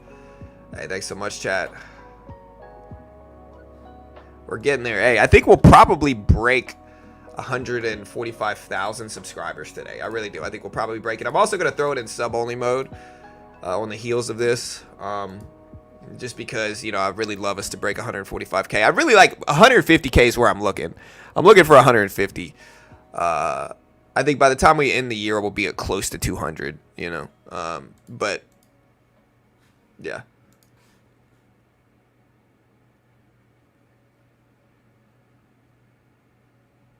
Yeah, I mean, options, again, we're going to 0. Of course not. You know, we get people that make these crazy predictions, and I think they're some of the most gullible people in the world. I'm not talking about anybody specifically here, right? But like an example of this is throughout these moments, you know, we had people right here telling me that the SPY was going to drop 80%, right? They said the SPY was going to drop 80%. And they said that when like right around here, like 400, 450, I can't remember where it was. And so the math that I gave them is like, you think the SPY is going to drop 80%, right? And I think these people are just really gullible. They get wrapped up in emotions from politics and elections and doom and gloom into the world scenarios. A lot of them don't understand markets. They don't understand economics. And so they just make these crazy predictions, right? But again, if the SPY, let's say at 400 dropped 80%, you're telling me the SPY is going to, what I responded with is you think the SPY is going to $80, right? Like you think the S&P, let me put this better. I'll put this up a little bit better. Like, you think the S&P is going to drop to $700? You know, it's just such a wild prediction. You know, and it's just so unlikely. And I'm here to tell you this. If that happens, right, if this ever happened, there's a lot bigger problems than you losing, you know, your S&P 500 investments, right? There really is a lot bigger problems than that. It's kind of the same thing where you tell people about bonds and you're like, hey, you know, you can make 5% a year plus investing in bonds, you know, over a 10-year period. If you got 100K, you're going to make 50%. And so if you're letting your money sit on cash, you might as well invest in bonds and at least make something because it's guaranteed by the U.S. government. And so then a lot of the time their response is, well, what happens if the government fails? And I say the same thing every time. If the government fails, you got a lot bigger problems than your bonds not paying out. Like a lot bigger problems. In that regard, your dollars are worthless anyway. And so the overarching point I'm trying to make is don't let doom and gloom get you tricked into not making money long term. Because making money long term is very easy. If you want guaranteed results, buy bonds. You can buy treasury bond ETFs, whatever you want to do. If you want to take more risk and you're okay with more risk, and really if you're okay with holding it longer, and being more selective with your exits, right? Like bonds are if you want a guaranteed amount of money within a certain time frame.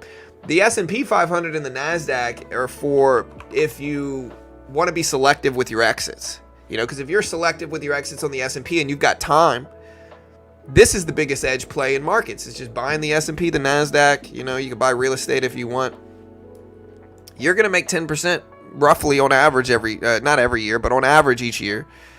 And so make your money. You know, people get wrapped up and like the reality of it is the market's not going to go down 80%. It's again, if it did, there's a lot more craziness going on. And what that means is that your life is going to be a lot worse for other reasons besides losing investments. Right, Ty, exactly my point.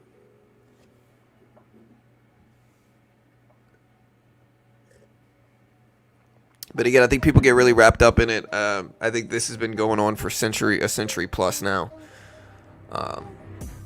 You know, it's kind of one of the things that, like, if you've looked at the end of the world predictions, everybody thinks their generation's it, right? Everybody thinks their generations fall under those conditions. And then time goes on, and then, you know, 50, 60, 70, 80 years, 100 years passes, and then, you know, the next generation thinks there's it. It's kind of the nature of things.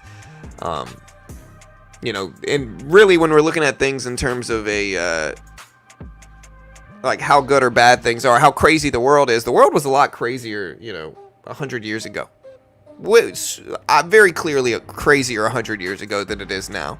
Right, we might have geopolitical stuff and all this drama going on. And I say this before and I'll say it again.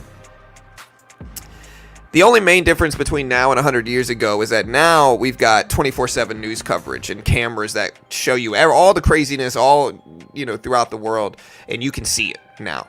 You know, versus 100 years ago, nobody could see it. Everything was more localized to their area.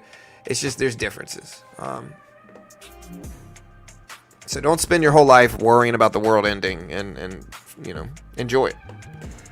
Anyways, Tesla at 213s.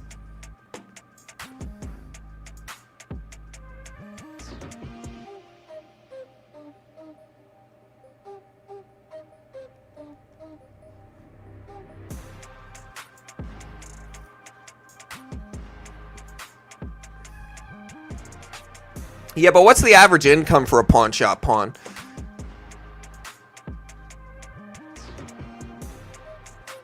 Right, 100%. Well, the media gets clicks, wants clicks. But yeah, how much does a pawn shop on average make? And again, media, and now with that said, how the media has pivoted to long-term influencers.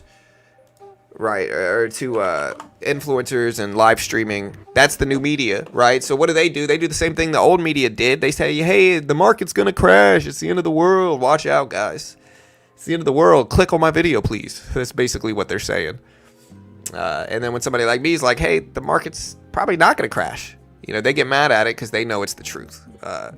And they want you to keep clicking.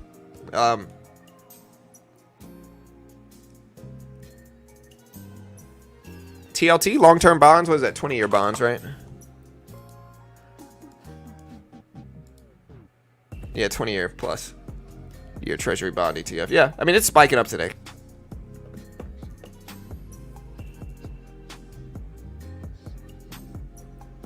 SPY at 559.70s. Yeah, I've been wearing these magnets to avoid getting cauliflower ear. I would put them on right now, but they look ridiculous.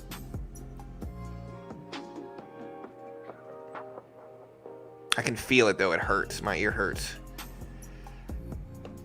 Remember Barry Bonds? Barry who? No, I'm just joking. Of course everybody remembers Barry Bonds.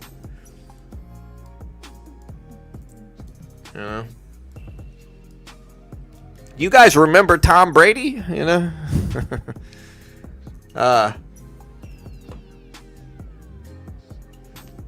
Doge? All right, guys, look, the SPY just broke highs. Again, the lifetime highs are at 565s. Gold at 2530s.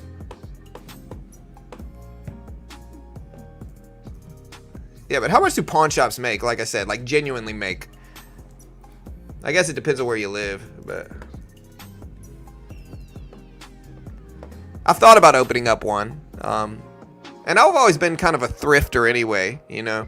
And so pawn shops seems like the next step in that type of business, no? BJJ. Yeah, I trade a lot, you know?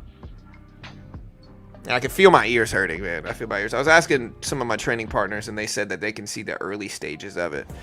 And so I got myself a wrestler's earmuffs headset.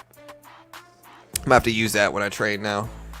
Let my ears heal a little bit. I don't want to get it. I don't want to get a cauliflower ear, and it's not reversible either.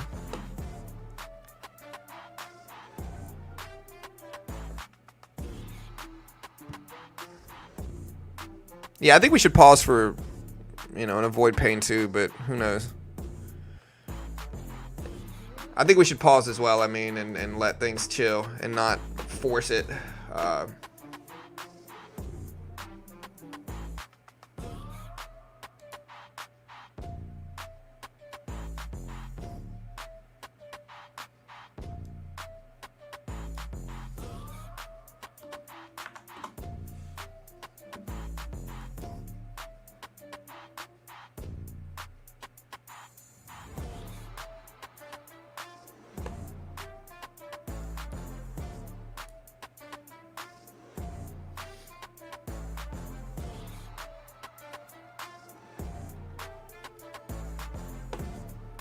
All right, guys, you guys ready? We got an hour plus until Jackson Hole Symposium. The market opens up in about 30 minutes. Yeah. Taekwondo is good.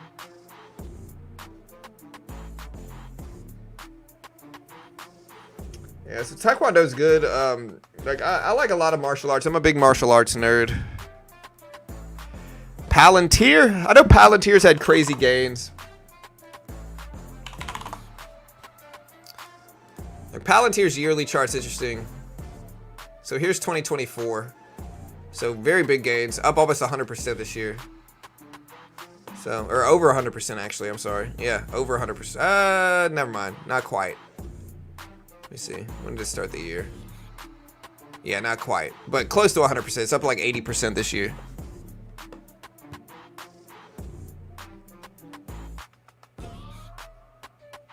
Speech is in an hour and 4 minutes.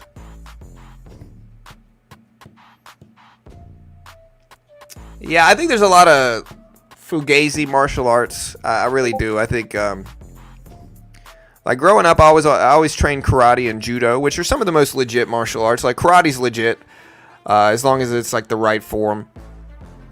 But you got like Aikido, and you got like all these other nonsense martial arts. Like I'm not saying Krav Maga's nonsense.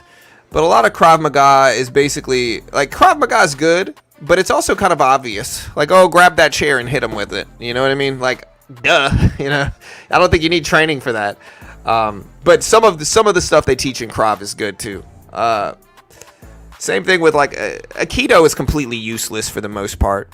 You know, Steven Seagal over there doing his little dances, you know, just useless. It's the pyramid scheme of martial arts, I always describe it as, because people spend so much time and energy learning Aikido, and they want to believe it's real. You know, it's kind of like the guy, it's still real to me. You know, that's people with Aikido.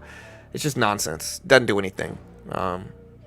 Like mostly like a dancing, weird, like play style martial art. It just doesn't make any sense, right? And they're over here just, you know, promoting Steven Seagal like he's some master guru at it. Like, it's just ridiculous. I I'm not saying Krav Maga is useless. I didn't say Krav Maga. I said Aikido's useless. Krav Maga can be legit. It just depends. As long as there's some forms of it and teaching of it that is kind of obvious. But no, like I said, Krav Maga's legit. Anyways, NVIDIA sideways. I'll talk about martial arts all day. Yeah, TKD, it's flashy. It works in MMA to a certain extent. Like you see, like Anthony Pettis was like a big Taekwondo guy. And a lot of it's legit. Problem is your chin's exposed a lot of the time. But it's legit. Like it'll help, right? But if you got a good boxer, they'll piece up a TKD guy. But yeah, self-defense wise, karate's probably, boxing is probably, boxing, wrestling, and judo are probably the better three. Although Muay Thai is powerful because leg kicks are a really discouraging thing. You stand up to fight somebody, you get kicked in the leg really, really hard. You're going to reevaluate whether you should fight that guy or not, And so I think, in that regard, Muay Thai can be powerful, but yeah, it as is all things. It's a little bit of everything.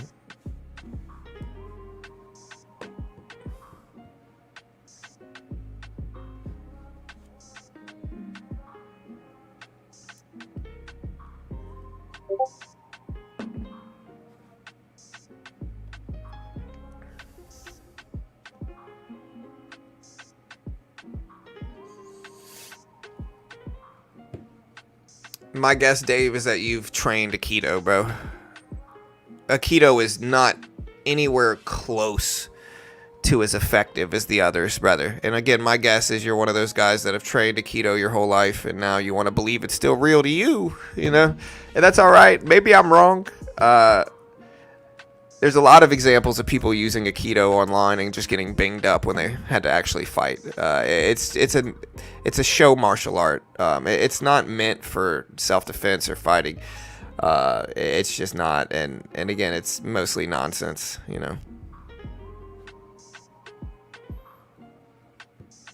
Okay, gotcha, Pawn. I appreciate it. Again, the best one's probably wrestling. Like throwing somebody on their head's generally a pretty good self-defense tactic. Judo as well, with that in mind.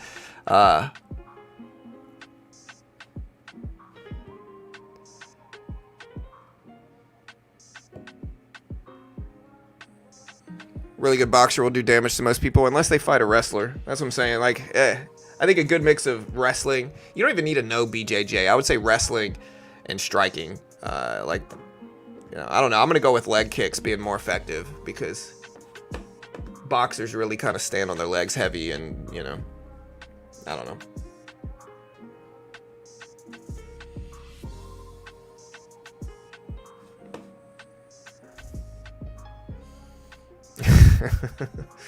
And again, I'm not hating on people, but again, Aikido. I think a lot of people got talked into Aikido. They got sold on it when they were young, and so they got sold on Aikido, and so they trained it their whole life, and then now they've learned this completely useless martial art, right? And they want to believe it's real. It's kind of like somebody that buys a day trading course that costs $5,000. And the day trading course might say 2 letters. It might say buy the dip.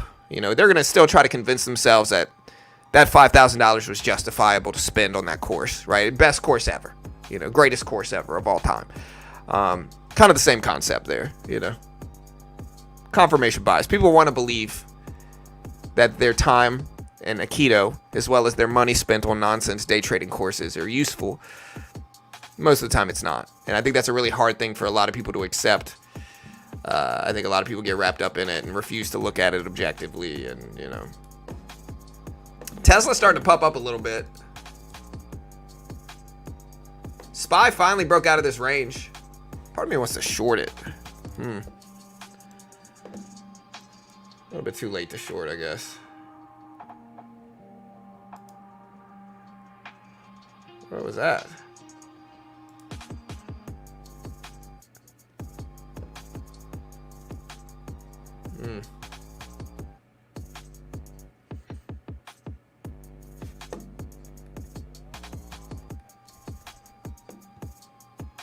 Dragon Ball Z. Top 3.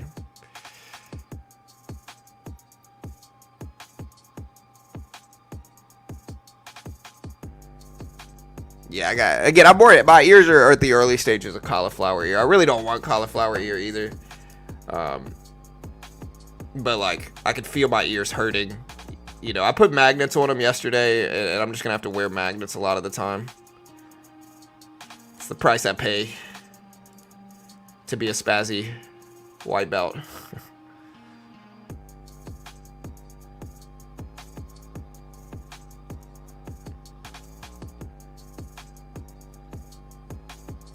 All right, guys, we got less than an hour before Powell.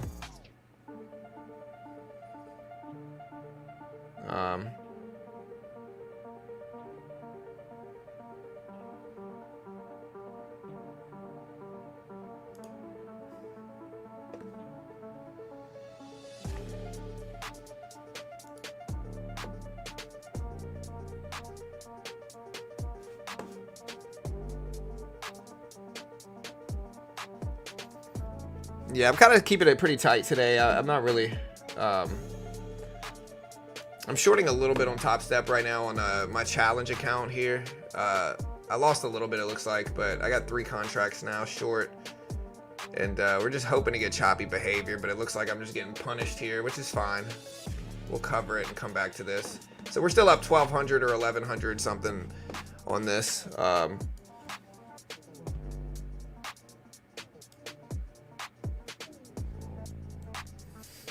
You know.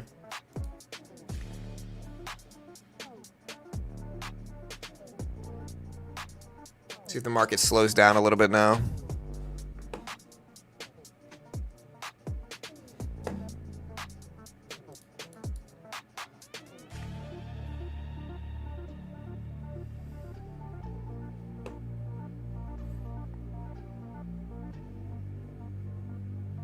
Yeah, market's running up a little bit ahead of this. I guess people think Powell's going to be dovish. Is the only thing I can really consider here.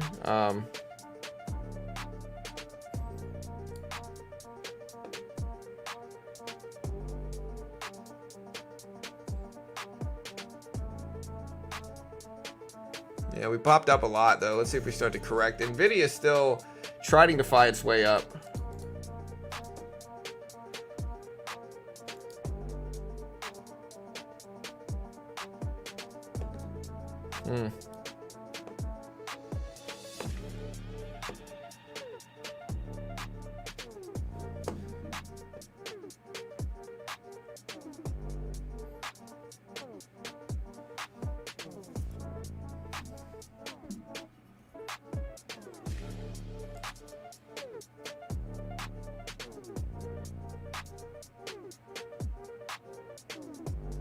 Yeah, the market's still testing these highs up here. Like I said, we're a little bit short in this now, but market just kind of keeps churning here. I'm waiting for it to slow down. We got less than an hour.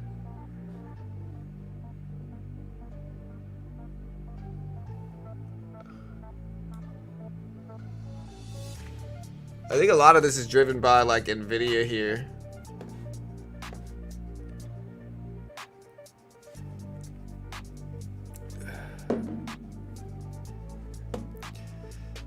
Sold off yesterday.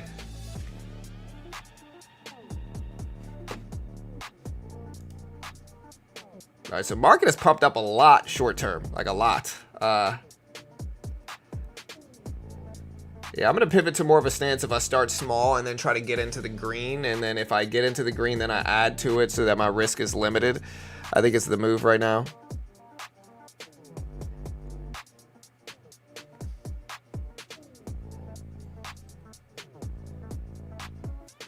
Market's up a bunch short term, which is interesting. Again, maybe this means something towards what Powell might do.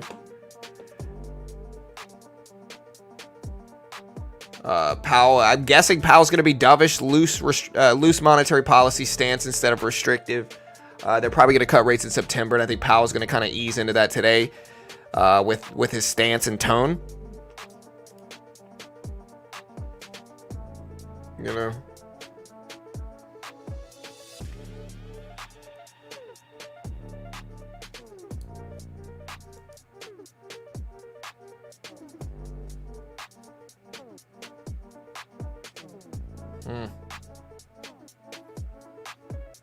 Yeah, Nvidia's going up some too, so Nvidia is rising up, and Nvidia dipped a lot yesterday too. If we look at Nvidia, here's Nvidia right here.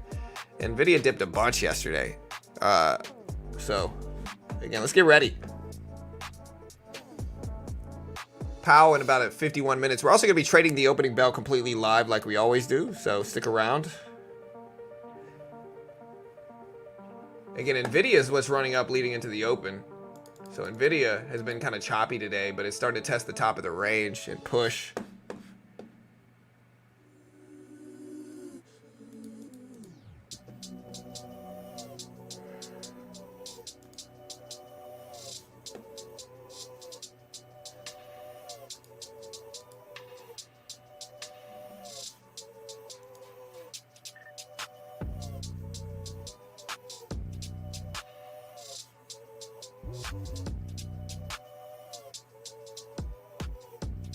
Sold off yesterday. Logical bounce before the run up. Yeah, I think Nvidia definitely sold off.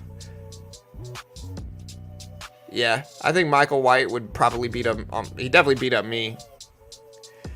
Unless he's just not. I don't know how good he is at grappling though. I mean, I'm all right at grappling, but you know, he definitely would beat me in striking.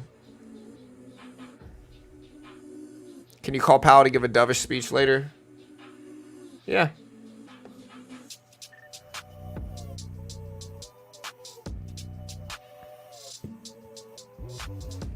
Double top on Nvidia from yesterday. Yeah, there's the market finally coming back down here.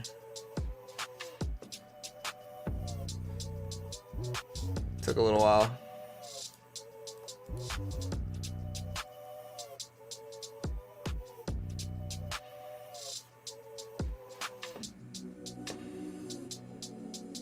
Yeah, for sure. Would you beat Zuckerberg in a fight? Honestly, probably not. Zuckerberg's like a purple belt, and he's good, and I've seen him train. He looks solid, to be honest. So Zuckerberg would probably beat up Elon, I'm guessing. And so Zuckerberg would almost certainly beat me up, I'm guessing too. You know, it depends, right? Like, I'm a white belt. You know, I'm just a spazzy white belt. I'm not even claiming to be some good like martial arts guy. I'm just kind of a martial arts nerd. But it depends, right? Like, anybody that trains jiu-jitsu regularly knows that, like, sometimes I'll roll with a purple belt or a blue belt, and I will just get absolutely destroyed. Absolutely destroyed, right? And then there's other purple belts or blue belts that you roll with that are not nearly as good, right? Like, not nearly as good. Like, there's different levels to it. And so some of them are just not good at all, and like you have the advantage, and maybe that has to do with their school, maybe it has to do with their training, maybe they're just letting the lower belt work, you know, maybe you know what I mean? Like, there's a lot of conclusions, but you know. Anyways, we're gonna get back to the stock market. I'll talk about this all day. Anyways, Tesla back up. Tesla's testing highs is at 214s. So here's Tesla.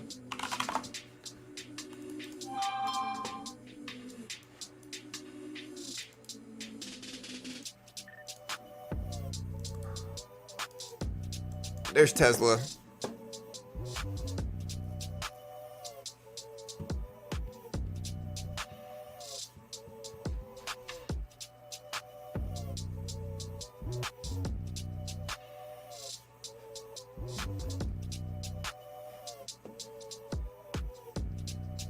Yeah, Nvidia is the one you really want to watch, though. This is the one that's big influencing the market. Nvidia pushing up, you know. Nvidia's been rising the last couple minutes, and so we're starting to rebound back up here. It's hitting the 200 EMA right there, though, so we'll see if that makes it move or at all, or does something.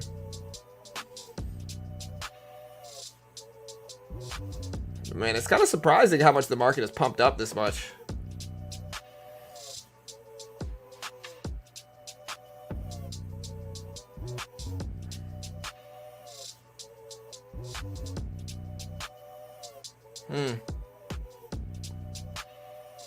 So I'm going to test the top of the range again.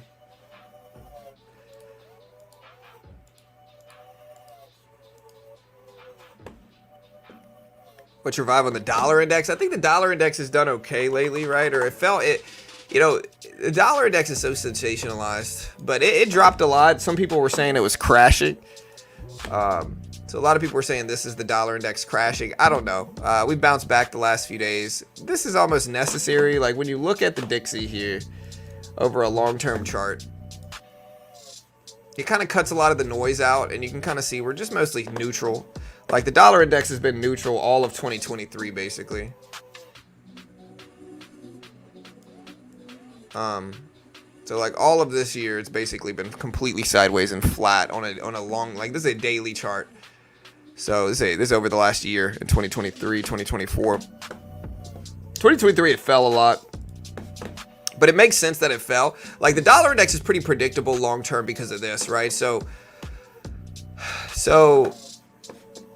the Dixie rose here because of the big inflation that we got post-pandemic, right? The pandemic happened, scared a lot of people. The Fed printed money, right? When the Fed printed money and kept a low interest rate environment, people spent more, prices spiked, and in that regard, the dollar index spiked up too, right? So when people spend more, businesses, and inflation spikes, the dollar index is going to go up. And then as the Fed took a more pessimistic, restrictive stance, then the dollar index started coming back down. Hold on. Hello. Hi. Oh.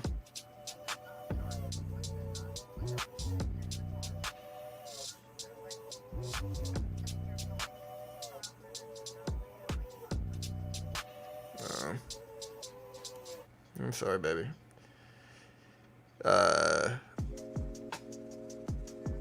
What do you want to, I mean, you can buy a new pair if you want, but it's up to you. Yeah. You just come back home real quick and just go back up there. You got time.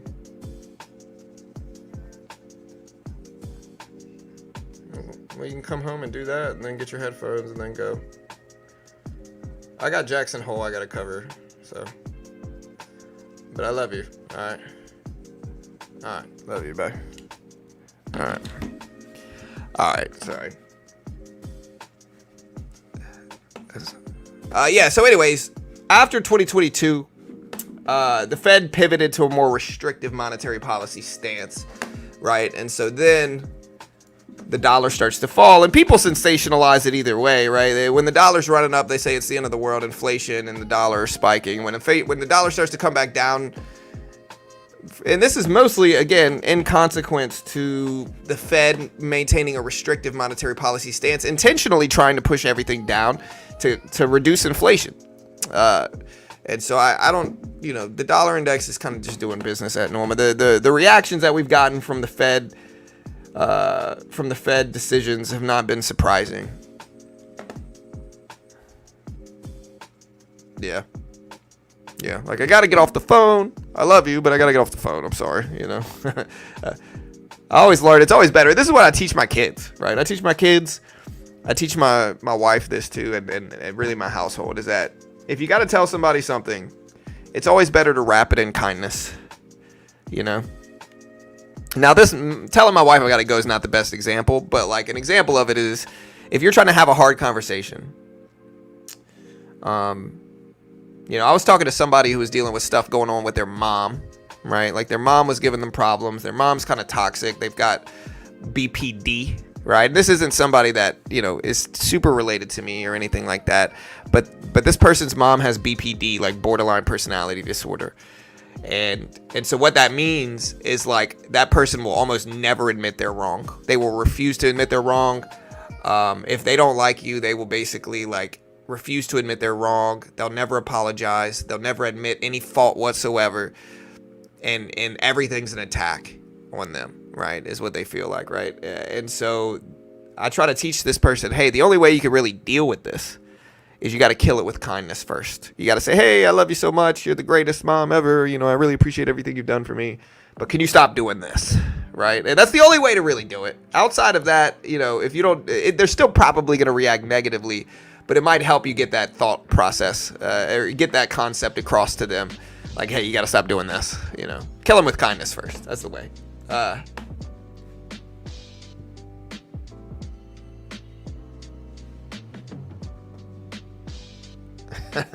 Y'all get y'all's mind out of the gutter here with Jackson Hole Symposium.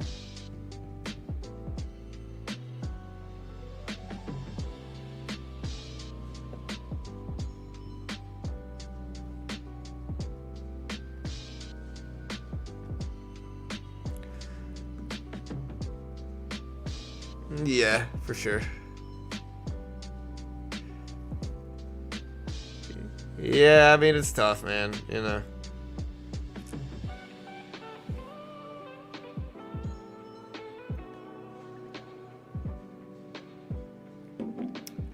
All right, guys, we got 12 minutes until the market opens. I think Narcissus BPD is thrown around way too much now, you know. Like, everybody wants to believe that their ex was a narcissist, right? Like, the amount of people that think they dated a narcissist has gone up exponentially over the last 10 years. And I promise you, there's not that many narcissists floating around out there in the world. There's just not, right? That word is wildly overused. I'm not saying it. I hear some people being like, hey, my ex was like this or whatever. I'm not saying that's not you. You might be valid here. I'm not going against what y'all are saying. I just think that it dilutes the word if you try to, like, anybody that... The easiest way to put it is that, like, sometimes breakups can be rough. I've had rough breakups, 100%. You know, I've had good breakups. I've had bad breakups. You know, my way of breaking up with somebody was always just to ghost them and never say anything to them. You know, I didn't like that type of confrontation, and maybe that was the most cruel way to do it. But, you know, old John was kind of a jerk. I'm sorry. But anyways, back to the point. A lot of people think they have bad breakups now and that their partner is automatically a narcissist. Usually, you might not have gotten along with them. Maybe you're just different people. It doesn't mean they're a narcissist. You know, and overusing that word and trying to... It's actually much more of a sign of somebody having narcissism if they try to paint their partner as, like, evil or bad just because they didn't want to be with them anymore, right? That's actually a much larger sign that somebody's narcissistic than your partner just being a jerk sometimes, you know? Anyways, I'm gonna go back to stocks. Nvidia just broke over the 200 EMA. All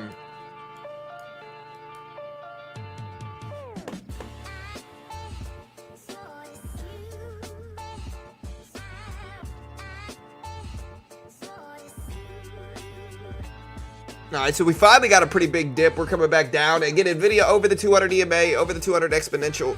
The dollar index is mostly flat. I'm also watching gold ahead of Powell. Again, Powell speaks soon. I almost typed Jackson Hole. Here's gold. Oil, on the other hand. Gold pumped up.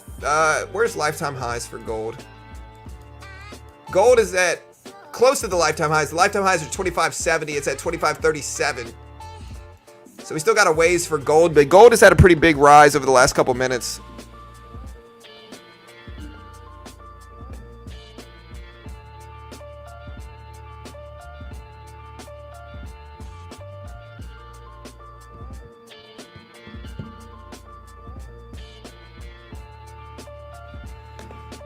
Yeah, no, I'm not saying you're wrong, Daphne. You might be telling the truth, you know. I mean, that seems plausible. So it's all good. Yeah,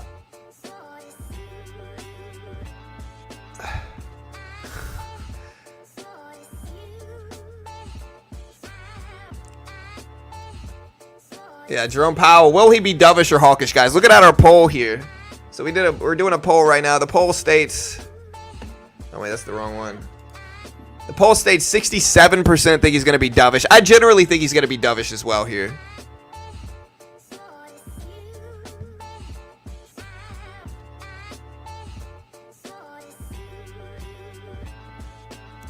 Yeah, the single biggest way to differentiate a narcissist versus somebody else is, do they show empathy, right? An empathetic person is very rarely narcissistic. They might have flaws, but if they showed empathy towards you in a relationship regularly, then they're probably not narcissistic, right? A lot of people think ego means narcissism. A lot of people think confidence equals narcissism, and none of that's true. The easiest way to determine it is empathy. Does somebody show empathy? Do they show empathy towards you as a spouse? You know, that's the easiest tell. If it's no, if the answer is no, you know. J. Powell will cut. The last thing he needs is for the market to dive and for him to react. Yeah, I think he's going to be balanced. He's not going to cut today, but he might have a dovish approach. He's going to cut next month. Again, unless inflation spikes up heavy. If inflation spikes up big, then, you know, we'll see. Then maybe he will pivot to a more hawkish stance and not cut. I get it. I've said this 1,000 times, but if he cuts, I hope it's not over 50 basis points. I hope it's not 50 or greater. It needs to just stay at 25. That's the most balanced outcome, and I think that's the most probable outcome as well. I think he's going to try to stay balanced. For sure. No, they can pretend to show it, 100%. But it'll usually be in a manipulative way. Like, if somebody's genuinely trying to show empathy regularly, they're usually not like a narcissist. But if you know, if on rare occasions they show it, but it's to get something, then that, you know, again, that might be it.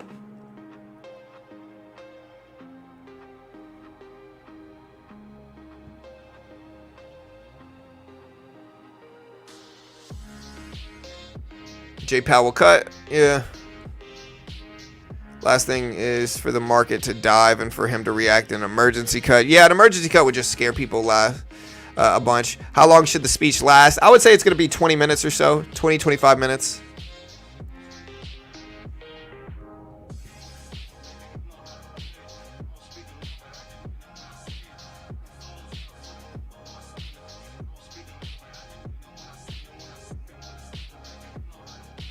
All right, we got about 1,000 people watching live. Y'all hit that subscribe button, guys. Again, I'm pretty sure we're going to break 150. We need less than 200 subs to break 145,000 subscribers. So, hey, hit that subscribe button, hit the notification bell. We appreciate the love. Yeah. Appreciate all the members, all the subscribers. Do it now. Try it one time. It might feel good. Hit the subscribe button. You know you want to. Do it now. We appreciate it. Again, we got 35 minutes before Jackson Hole Symposium.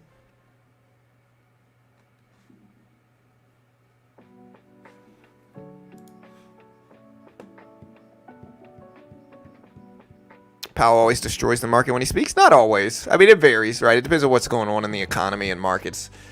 Hey, what's up, Matthew? Jerome, data-dependent Powell, I would argue. What color will Powell's tie be? I'm going to go with gray. It's either gray or purple. I'm going to go with gray or purple.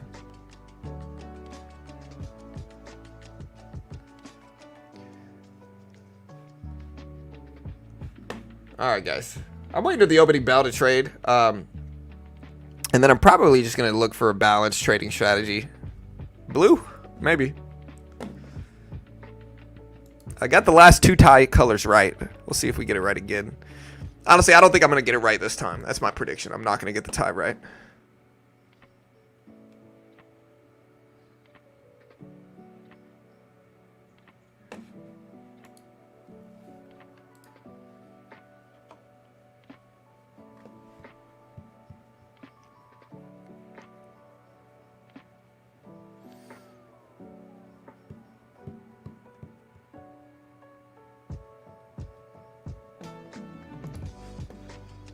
Okay.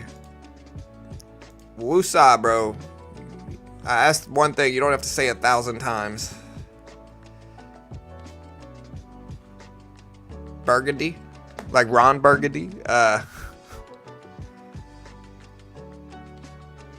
JP will hold AMC? Where's AMC at, man? And last time I looked at it, it was under $5. No? Yeah, it's at $4.96. It's been here for a long time. Very flat range. Tesla breaking up. Almost about to break pre-market high. So look at Tesla. Nvidia holding at that 200 EMA level as well. Here's Tesla up to 214. Just tapped pre-market high levels. The question is, what does the SPY and everything do here? We got less than 3 minutes before the market opens. So just understand we might get volatility now.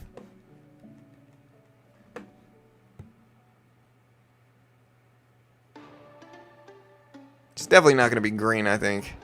The Russell will outperform. I know the Russell had big runs over the last couple months. But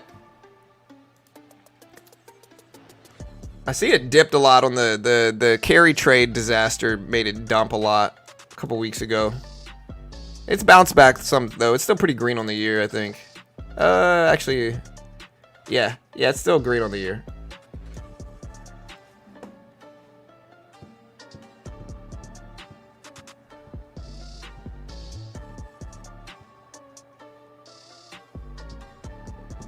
All right, guys, 30 minutes, 30 minutes. Tesla running up here, guys. Look at Tesla.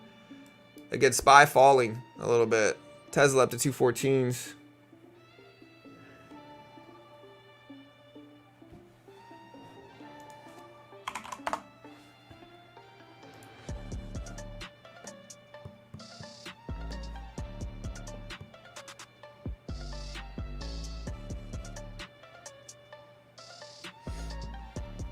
All right, guys.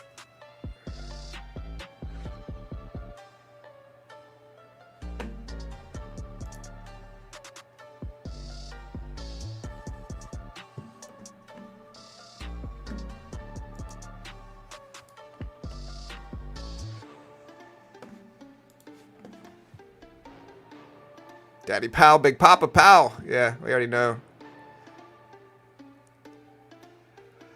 All right, here's the opening bell. Less than a minute. Guys, we got 1,100 people watching live. We appreciate the love. Thanks so much. Again, hit the sub button. Let's keep the growth up. Again, subscribe. Everything we do here is free. We don't charge for content, sell a course, even claim to be good traders. Everything we drop is completely free. We don't sell a course. Don't claim to be good. Cover economic data live every time. Earnings live as well. So we'll stream the entire Jerome Powell speech live. 20 seconds, guys. 20 seconds.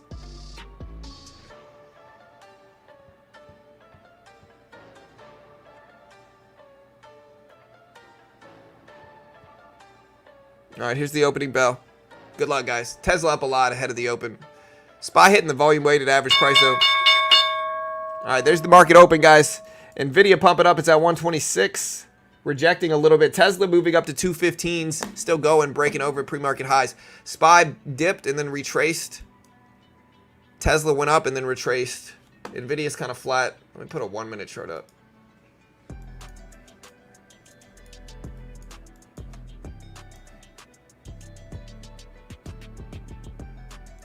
You get Tesla at 215s.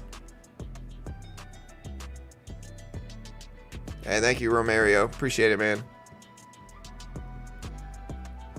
If you don't subscribe, something's wrong. Yeah, I mean, some people are just weird, you know. Like, they want to watch and digest content, but they don't want to support it, you know. It's all right. Listen. We're some of the top 3 most digestible content in the world right now. All right, we're 1 minute past the open. I'm going to let things settle a little bit first.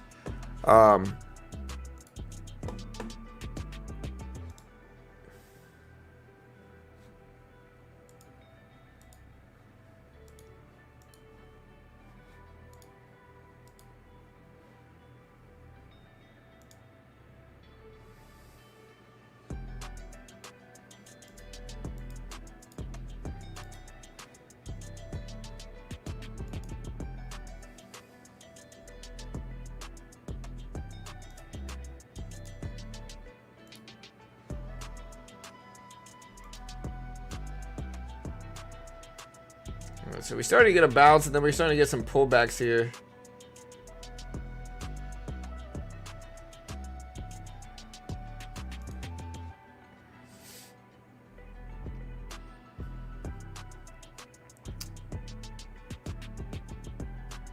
Got a little bit of a retracement.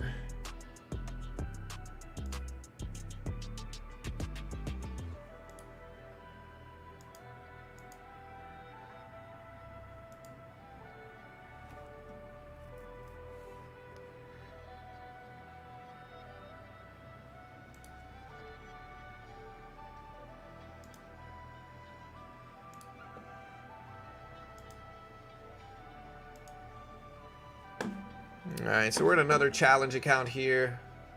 We just made a little bit. We're trying to attack choppiness, though, is what we're doing.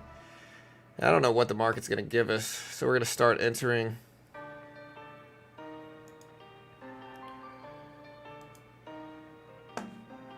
And then see if we get a bounce. I'm used to using micros, but I've been using regulars on Top Step a lot more.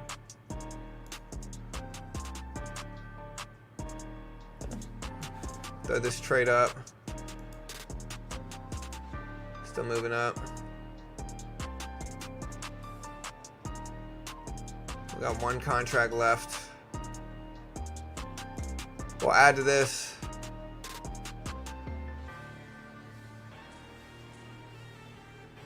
Oof. We're gonna have to cut that. I don't want to get stuck in that. We're already green on the account, but less green. We'll come back to it.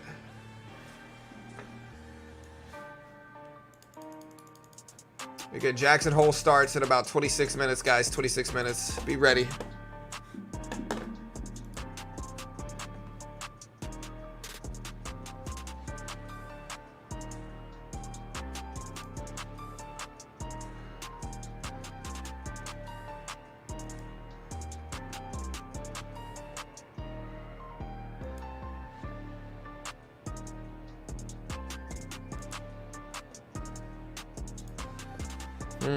Let's see if we rip back up. Kind of settling down a little bit.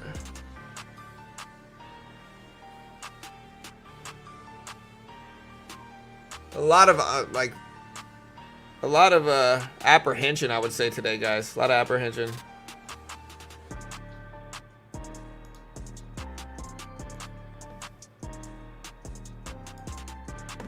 All right, so we ended up making a little bit more here. We're back up. I'm gonna add to this.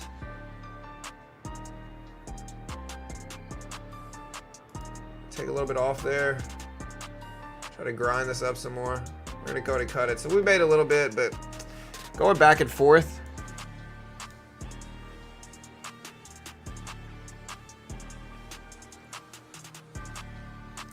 Watching the NASDAQ. Tesla dips a little bit now too.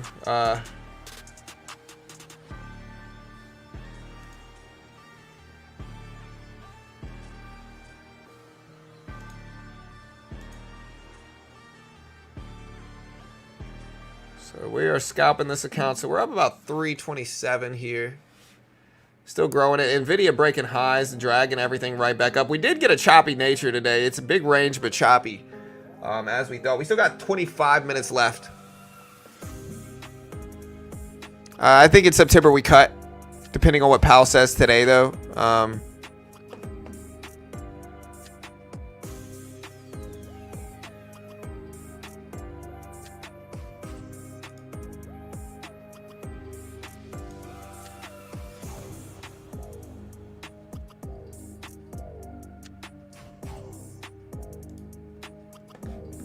So you see we're up 450 on our Top Step X account. Slowly grinding this up with us. And again, Nvidia's dragging the market up. Look at Nvidia run. It's at 126s. Tesla at 216s, 217s. So that's still running.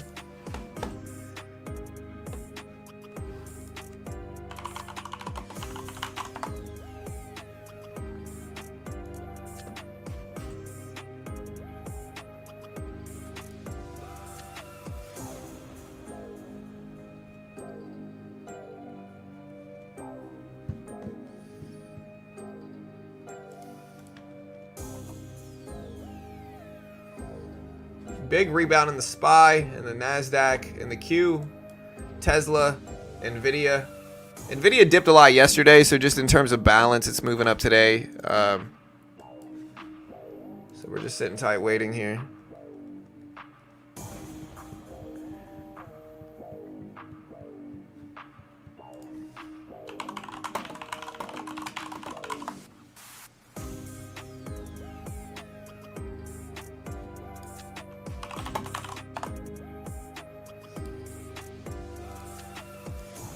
Yeah, so Jackson Hole Symposium.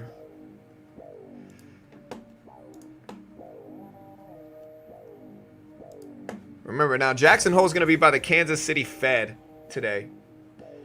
By the Kansas City Fed. It's called Reassessing the Effectiveness and Transmission of Monetary Policy, is what this is called. So.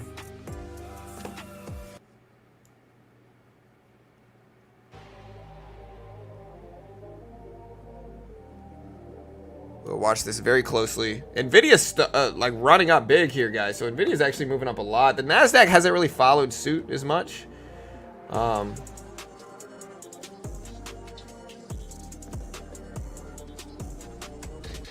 Depends on whether we think Nvidia is going to continue to run.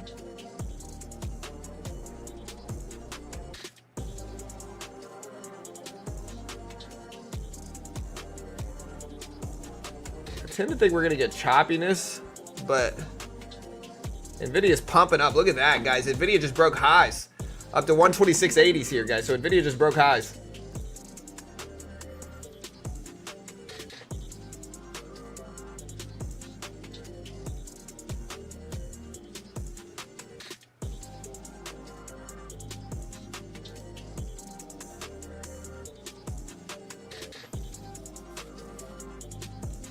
So the first 8 minutes have passed since the market opened. We are in one contract here on Top Step X. We're up small. Now we're up about 100. I'll add to this, see if we get some good edge. There we go. All right, so we're out. We're up 530 today. Slowly chopping away at some gains here and building it up.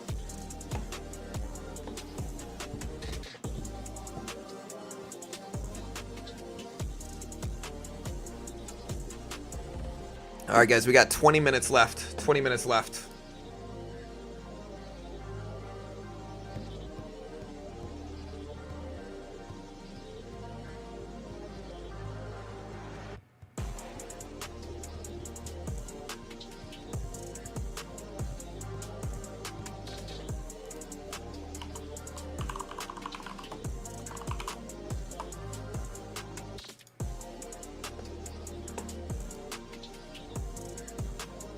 All right, guys, where are subscribers at? We need 170 subs left. NVIDIA is pumping up right now, guys. Running up big here. Wow. Making big moves right now. NVIDIA up to 127s, rebounding from the bearish action we got yesterday.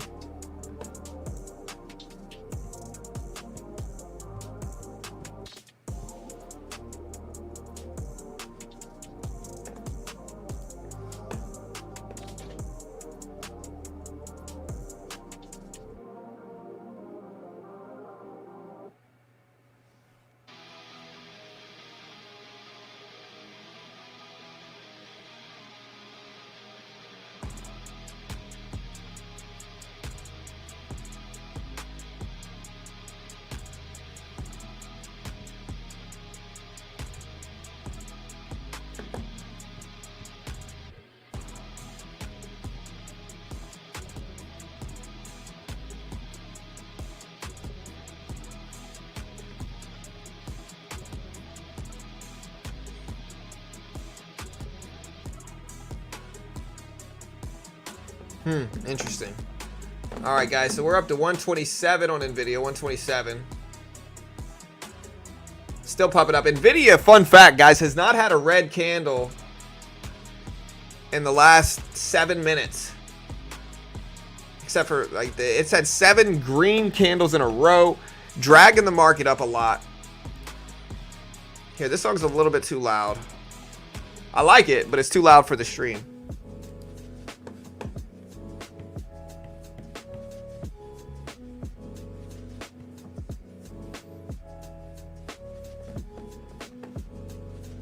All right, here we go, guys. Massive Jackson Hole speech. Be ready, guys. Be ready.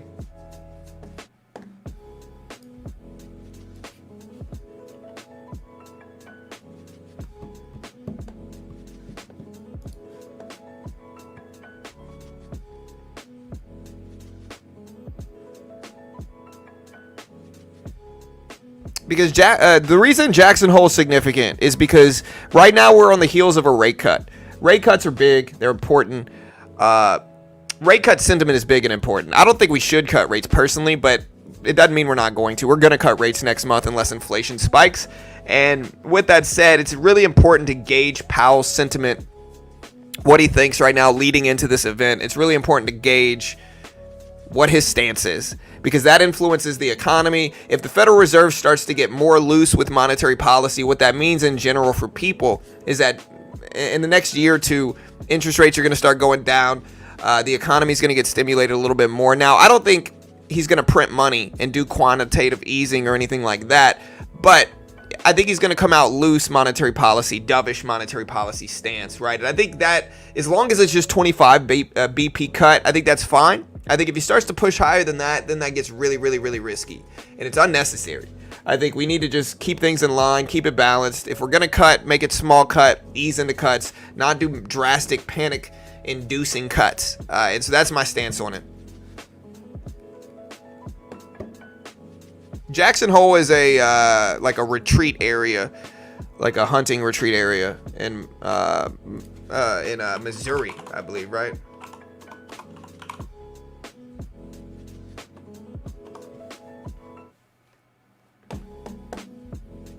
Or in Wyoming, sorry.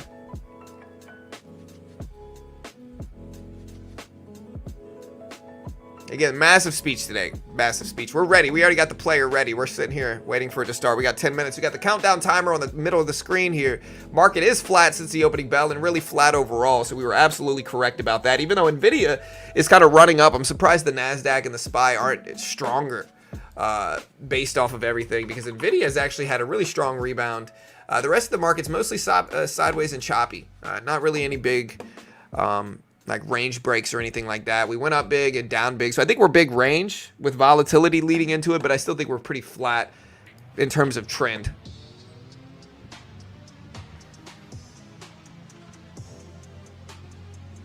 How will that speech affect the NASDAQ? Well, the NASDAQ is going to move. It's the NASDAQ's to put it into perspective, Conrad. So the NQ futures contract is following the NASDAQ 100 index fund, right? So, the NQ is just the futures contract of the NASDAQ 100 index fund, just like the ES is just the future contract of the S&P 500, right? So you can look at NDX as an example to see the actual index fund.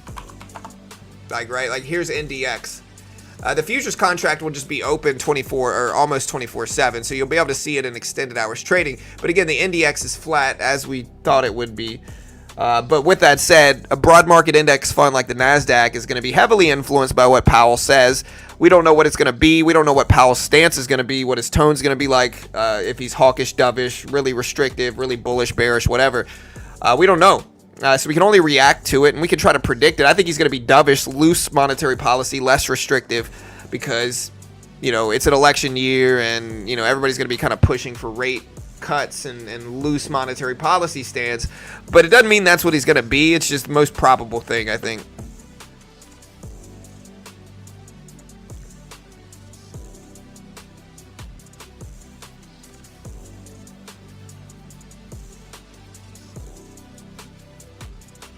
I mean, why do you think that's a philosophic question?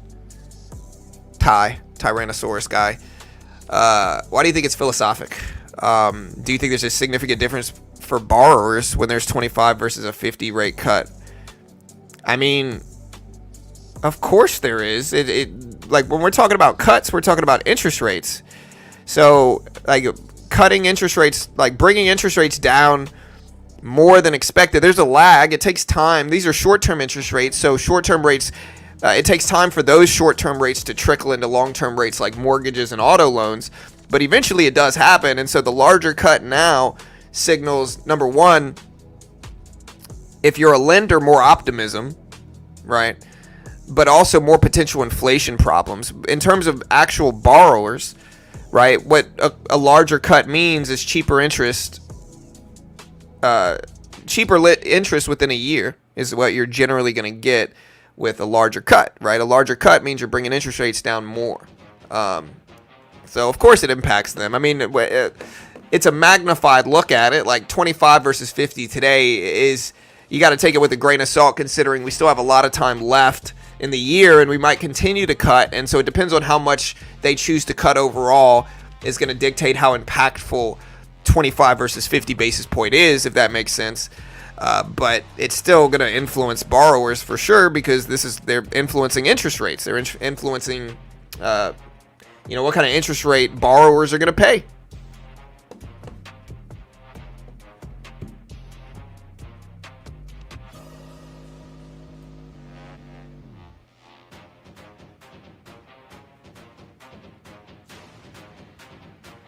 All right, guys, we got 1,600 people here. We still got about 13 minutes into Jackson Hole. We did get a very choppy look at markets today. We told you guys we probably would, and that's exactly what we got. I'm going to switch my headphones out so I don't forget, to make sure we're good with sound.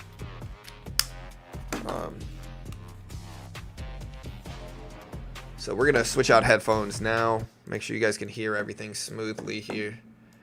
And yeah.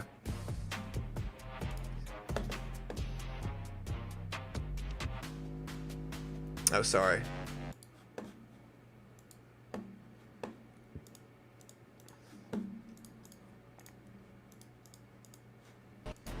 Here we go. Can y'all hear the music right now? NVIDIA breaking highs again, testing highs right now. So NVIDIA's pushing up to test highs right now. We'll see if it holds.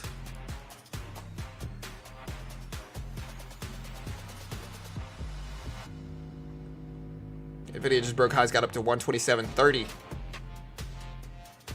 Top of the range.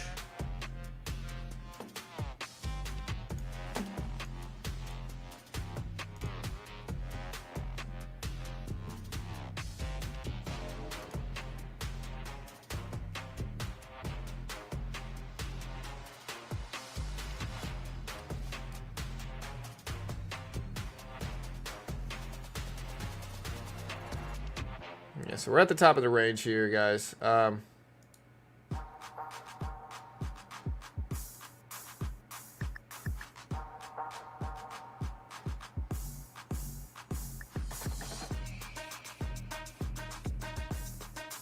just don't know if we get short or...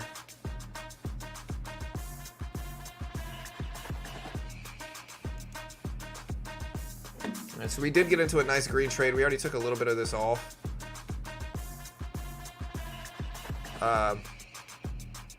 See, we're up about 700 on this one.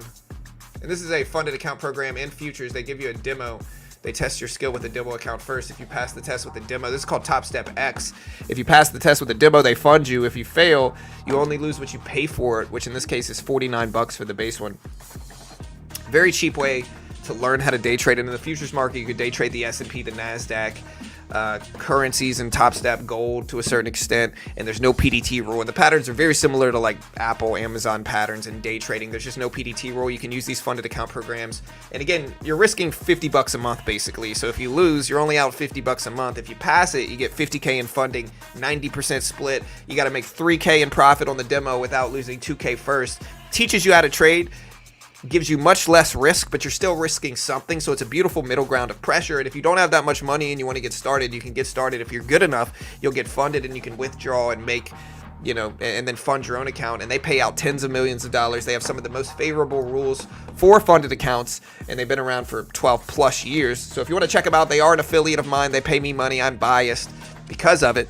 I'm definitely top 3 most biased traders ever. I do trade off stream. You're not going to see all my trades. Understand CFTC 4.41.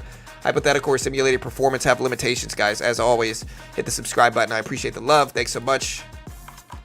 There's the link in chat if you want to check it out. All right, guys, so we're pumping up a little bit. NVIDIA broke highs again, up to 127s here. The NASDAQ 100 testing the top of the range, although the SPY, as I said, is pretty choppy. Just be careful. Powell's speech is in 9 minutes. 9 minutes, guys. 8.5 really, but can y'all hear the music? I just want to make sure y'all can hear the music, that we're good there.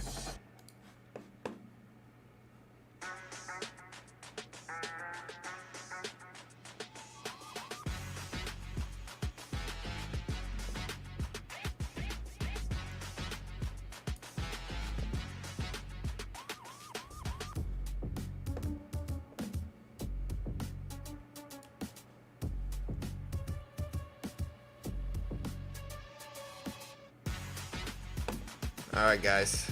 You guys ready? Okay, good. You hear the music? Yeah, so we're going to turn the music off when it starts, right? But for now, leading into this report, yeah.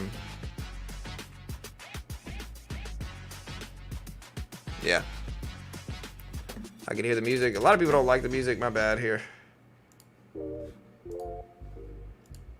I'll turn it down a little bit leading into Powell.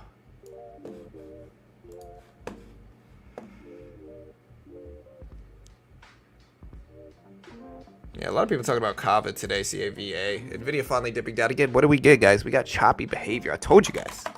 Very predictable, right? This is incredibly predictable. This happens for FOMC meetings, big earnings reports, and big economic conferences with Jerome Powell like this, right? What does that mean? That means leading into these reports, the probability that we are going to get choppy sideways behavior is very, very high.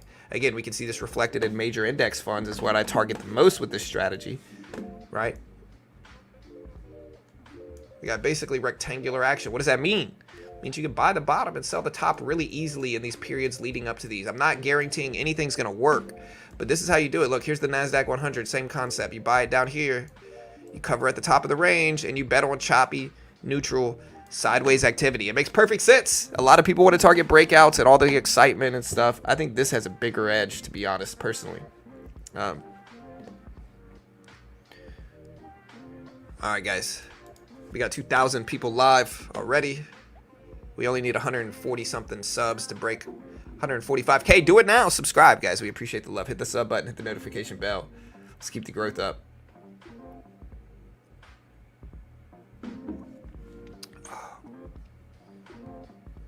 You guys ready?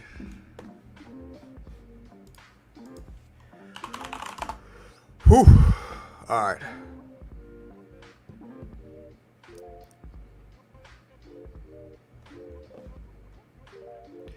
Jackson Hole Symposium, guys. Be ready. I guess the ultimate question is, does Powell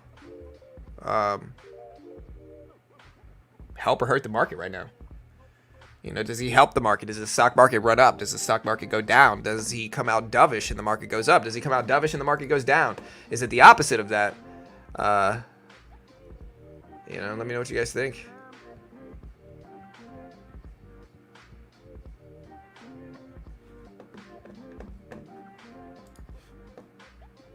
How do you know it's the bottom? You don't know anything, but the bottom is confirmed multiple times here. So the reason, I've gauged it being the bottom is simple. It's because it's tapped that bottom level over and over again. Look. Right? It's big range. So, it's never, there's never going to be an exact bottom level. But if we look at this chart, right, where can we say the top is? We know the top's somewhere around here. So if you're trying to cover a long position, I think that's a reasonable place to do it. I'm not telling you what to do. I'm not an investment professional. I'm not liable if you lose. Always make your own assessment, trade responsibly. I'm not liable for any of that stuff. But I think if you're trying to attack the bottom range, looks like a hamburger. But that's the way you do it, right? And again, you got to wait. It's about being selective here, because you have to wait for you got to wait for things in which are going to cause traders and investors to slow down, right? What are those things? Big earnings reports like Nvidia next week, big FOMC meetings, big Powell speeches, big CPI reports, big inflation data reports, things that are going to make people say, hey, I shouldn't buy up anything right now because this is going to move markets a lot, and so I should wait. Right? And you wait for those reports to happen, and then for the few hours leading into those reports, the likelihood of choppy behavior is very, very high. And you can buy the bottom, sell the top easier, and it's more predictable. Well, it's not just one. The Fed is made up of multiple different voting members that influence monetary policy. This has been going on for a long time.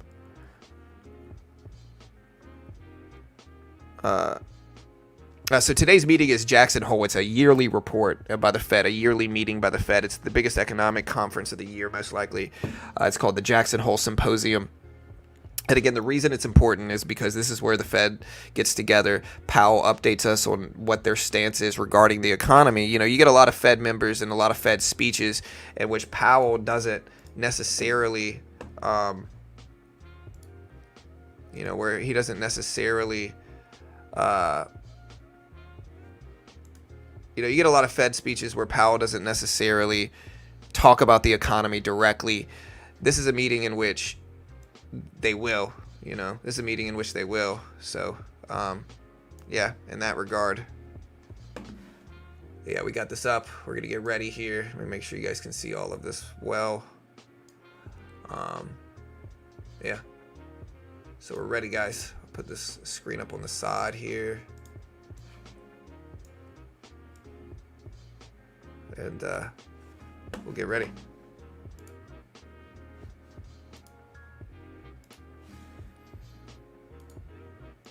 Put maybe gold up on the very top, right, or something.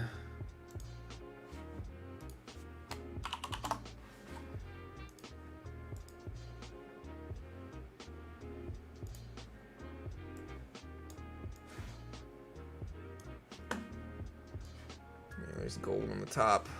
Probably scroll down a little bit. Put this this up here. Yep.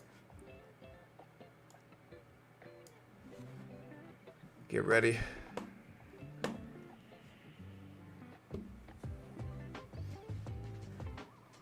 All right, guys. So just to clarify, you can hear the music, right? I'm going to turn the music off. Prepare. We got. All right. How does the sound? Sound good? Let's do a sound check. Can you guys hear this? Sound good? Good.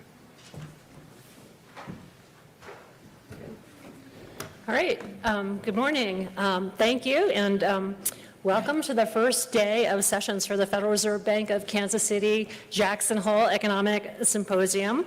My name is Karen Dinan, and I'm going to be your moderator for today's sessions. As you heard last night from Jeff, the topic for the symposium is reassessing the effectiveness and transmission of monetary policy. So it's a super important topic, particularly right now. And we've got some great papers lined up for this morning. We've got 2 papers, and we also have a panel lined up for that. But before we get to any of that, I am delighted to say that we have Federal Reserve Chair Jay Powell here to deliver opening remarks. So with that, let me welcome Jay Powell to the podium.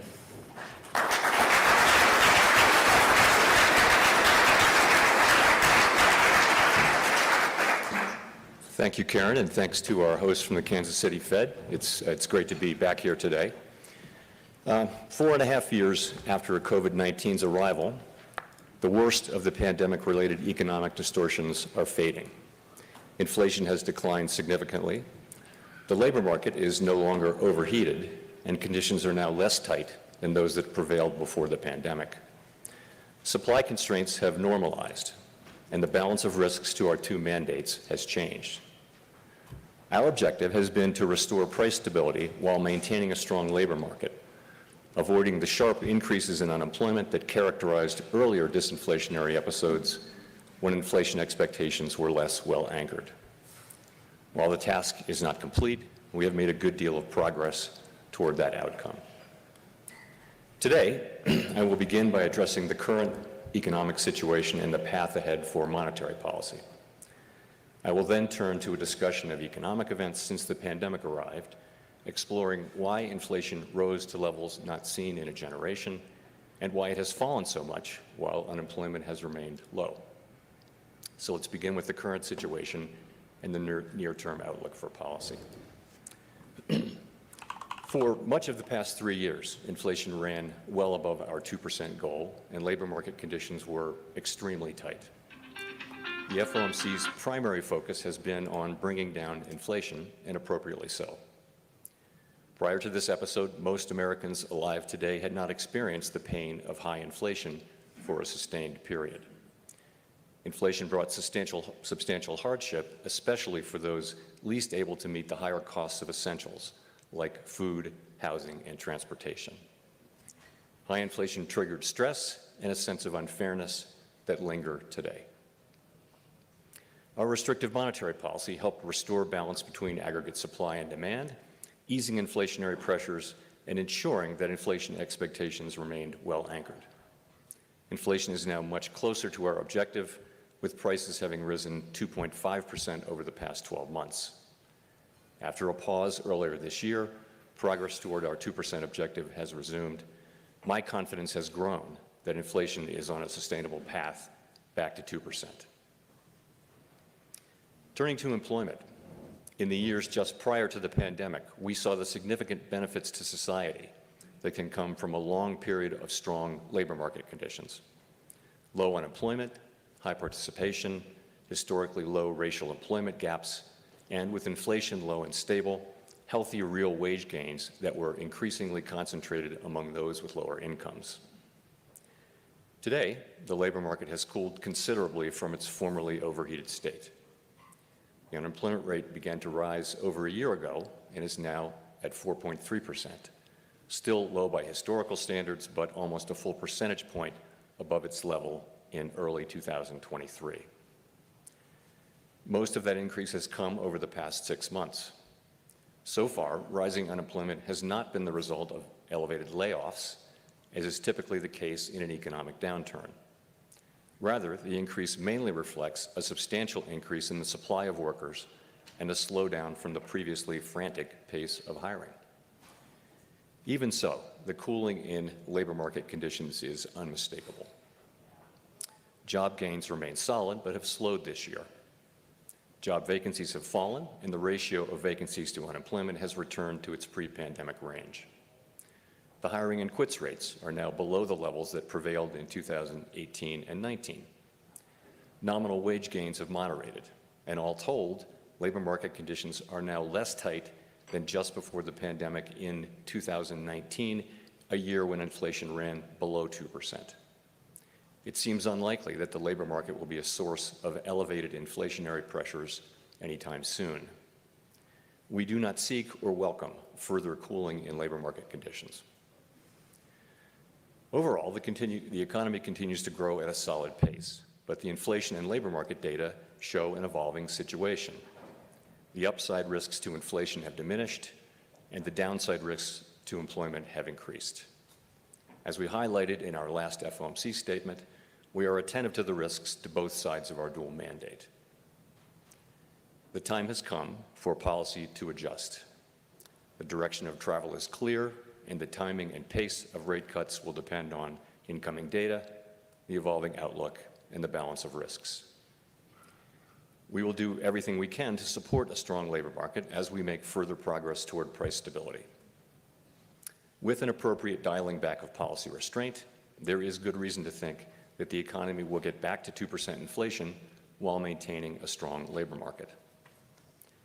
The current level of our policy rate gives us ample room to respond to any risks we may face, including the risk of unwelcome further weakening in labor market conditions.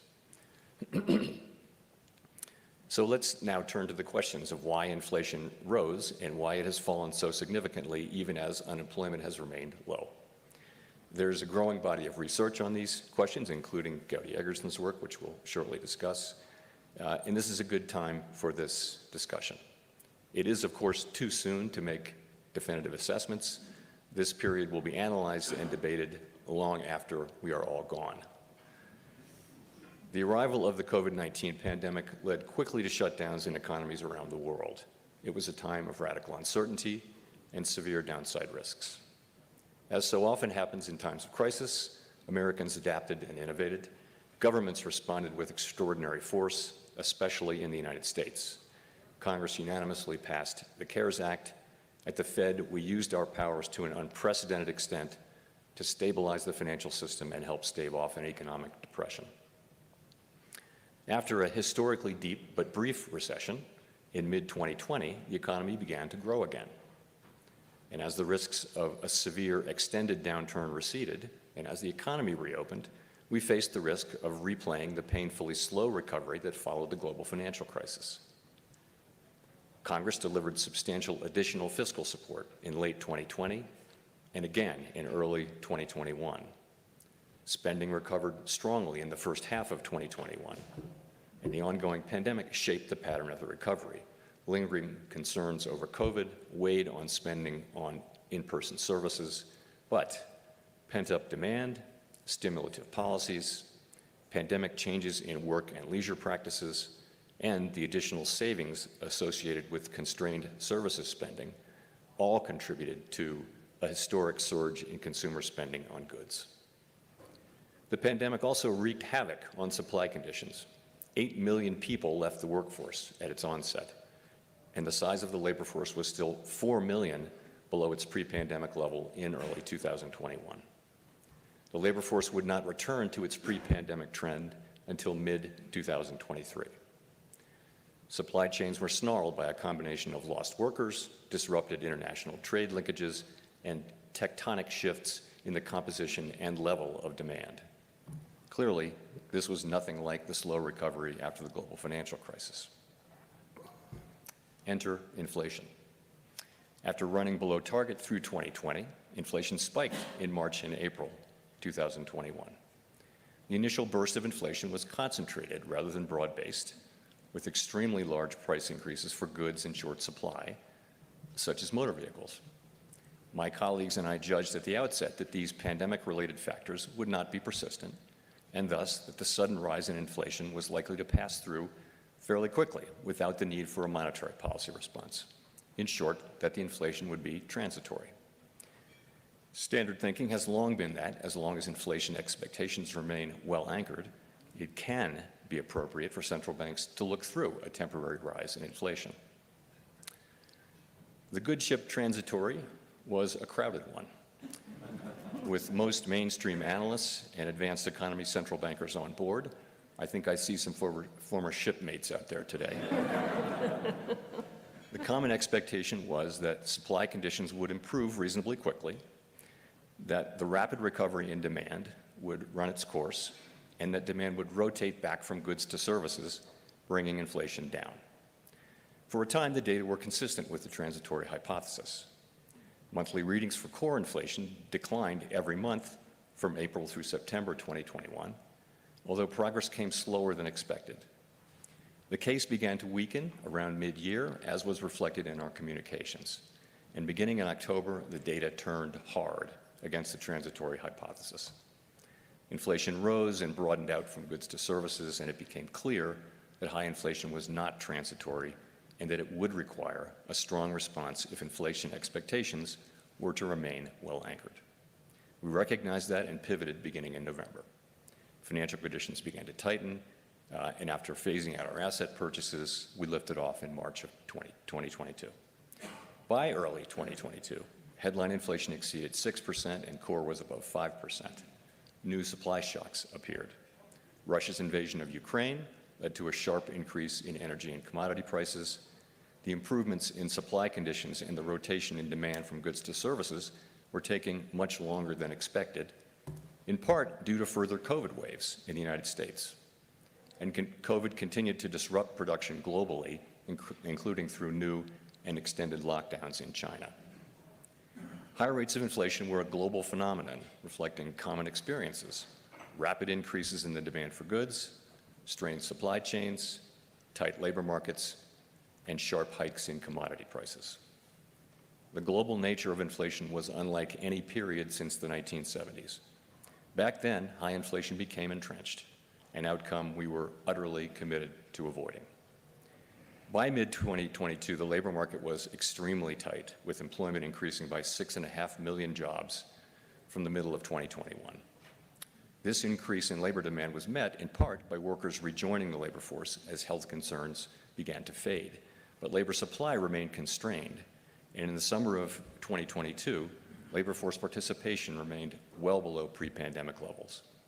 There were nearly twice as many job openings as unemployed persons from March 2022 through the end of the year, signaling a severe labor shortage, and inflation peaked at 7.1% in June 2022. At this podium 2 years ago, I discussed the possibility that addressing inflation could bring some pain in the form of higher unemployment and slower growth. Some argued that getting inflation under control would require a recession and a lengthy period of high unemployment. And I expressed our unconditional commitment to fully restoring price stability and to keeping at it until the job is done. The Fomc did not flinch from carrying out our responsibilities, and our actions forcefully demonstrated our commitment to restoring price stability. We raised our policy rate by 425 basis points in 2022 and another 100 basis points in 2023, and we've held our policy rate at its current restrictive level since July 2023. The summer of 2022 proved to be the peak of inflation. The 4.5 percentage point decline in inflation from its peak 2 years ago has occurred in a context of low unemployment, a welcome and historically unusual result. So, how did inflation fall without a sharp rise in unemployment above its estimated natural rate? Pandemic-related distortions to supply and demand, as well as severe shocks to energy and commodity markets, were important drivers of high inflation, and their reversal has been a key part of the story of its decline. The unwinding of these factors took much longer than expected, but ultimately played a large role in the subsequent disinflation. Our restrictive monetary policy contributed to a moderation in aggregate demand, which combined with improvements in aggregate supply to reduce inflationary pressures while allowing growth to continue at a healthy pace. As labor demand also moderated, the historically high level of vacancies relative to unemployment has normalized primarily through a decline in vacancies, without sizable and disruptive layoffs, bringing the labor market to a state where it is no longer a source of inflationary pressures. A word on the critical importance of inflation expectations. Standard economic models have long reflected the view that inflation will return to its objective when product and labor markets are balanced without the need for economic slack, so long as inflation expectations are anchored at our objective. That's what the model said. But the stability of longer-run inflation expectations since the 2000s had not been tested by a persistent burst of high inflation. It was far from assured that the inflation anchor would hold. Concerns over de-anchoring contributed to the view that disinflation would require slack in the economy and specifically in the labor market.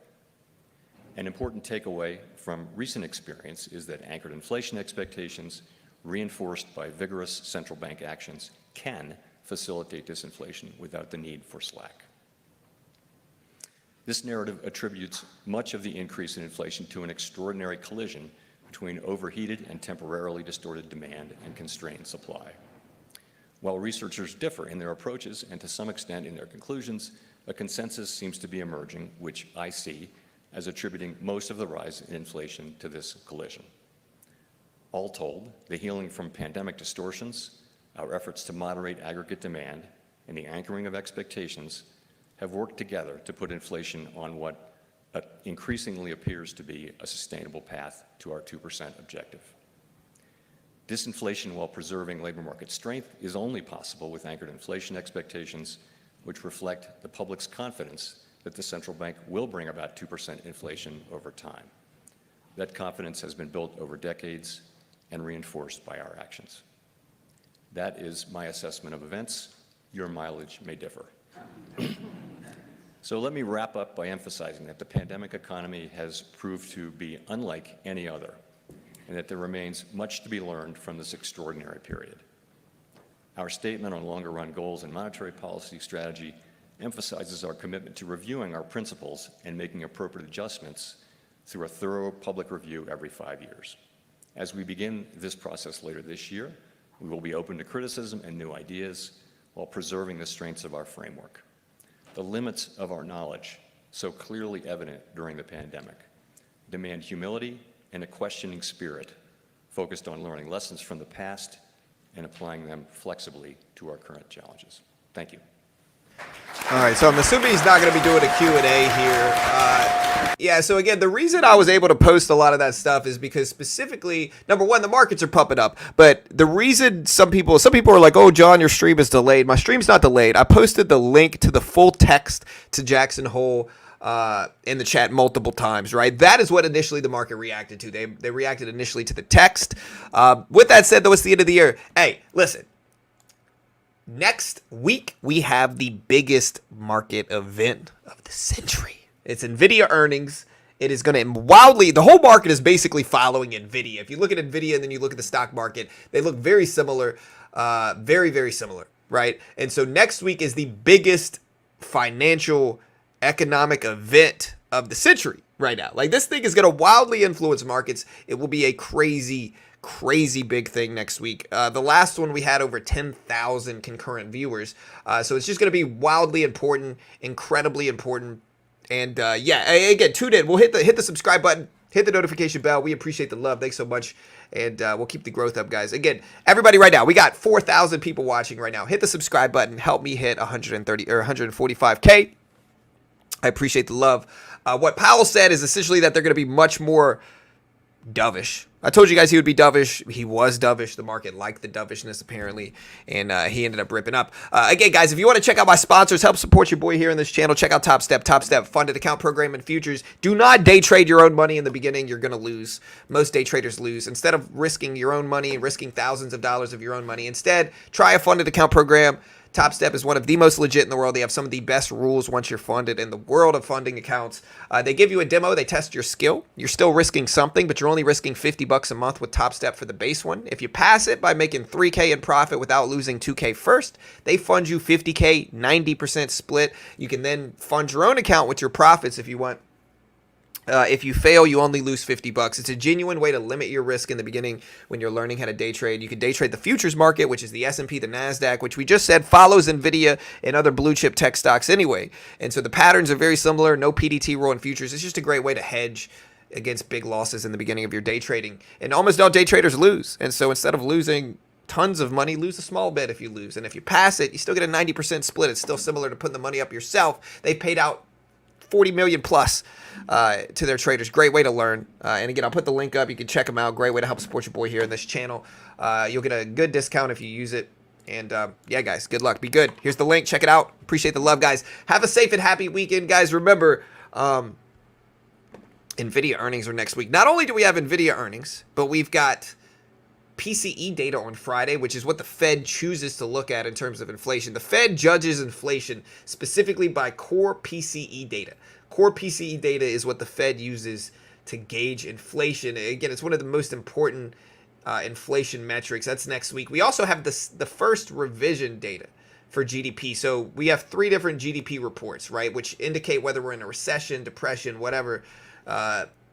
The first one is the initial estimate. It's the least accurate report. It's the least accurate report out of all of them. It's called the initial estimate report. That came in at 2.8% last week or a couple weeks ago, and the first revision is the most is an updated, more accurate form of that. So basically, what I'm saying is that next week we'll also see whether GDP is really as strong as it showed last time at 2.8%, and PCE data and NVIDIA earnings. It's going to be a wild week, a massive, massive week, guys. And again, I listen, I'm not going to pressure you to subscribe, but if you don't subscribe right now, I'll hate you forever. Do it now. Hit the subscribe button. Hit the notification bell. You know you want to. Just try it one time. It might feel good. Do it now. Subscribe if you haven't yet. Thank you guys so much for joining my stream. I appreciate the love. Thanks so much. Top 3 worst day trader of all time ever. So it's really great that we have almost 3,000 people watching live. Y'all be safe in the markets today. Yeah, markets up big. Dovishness from Powell. Markets up big. I love you all. You'll have a great day. I'll see you guys later.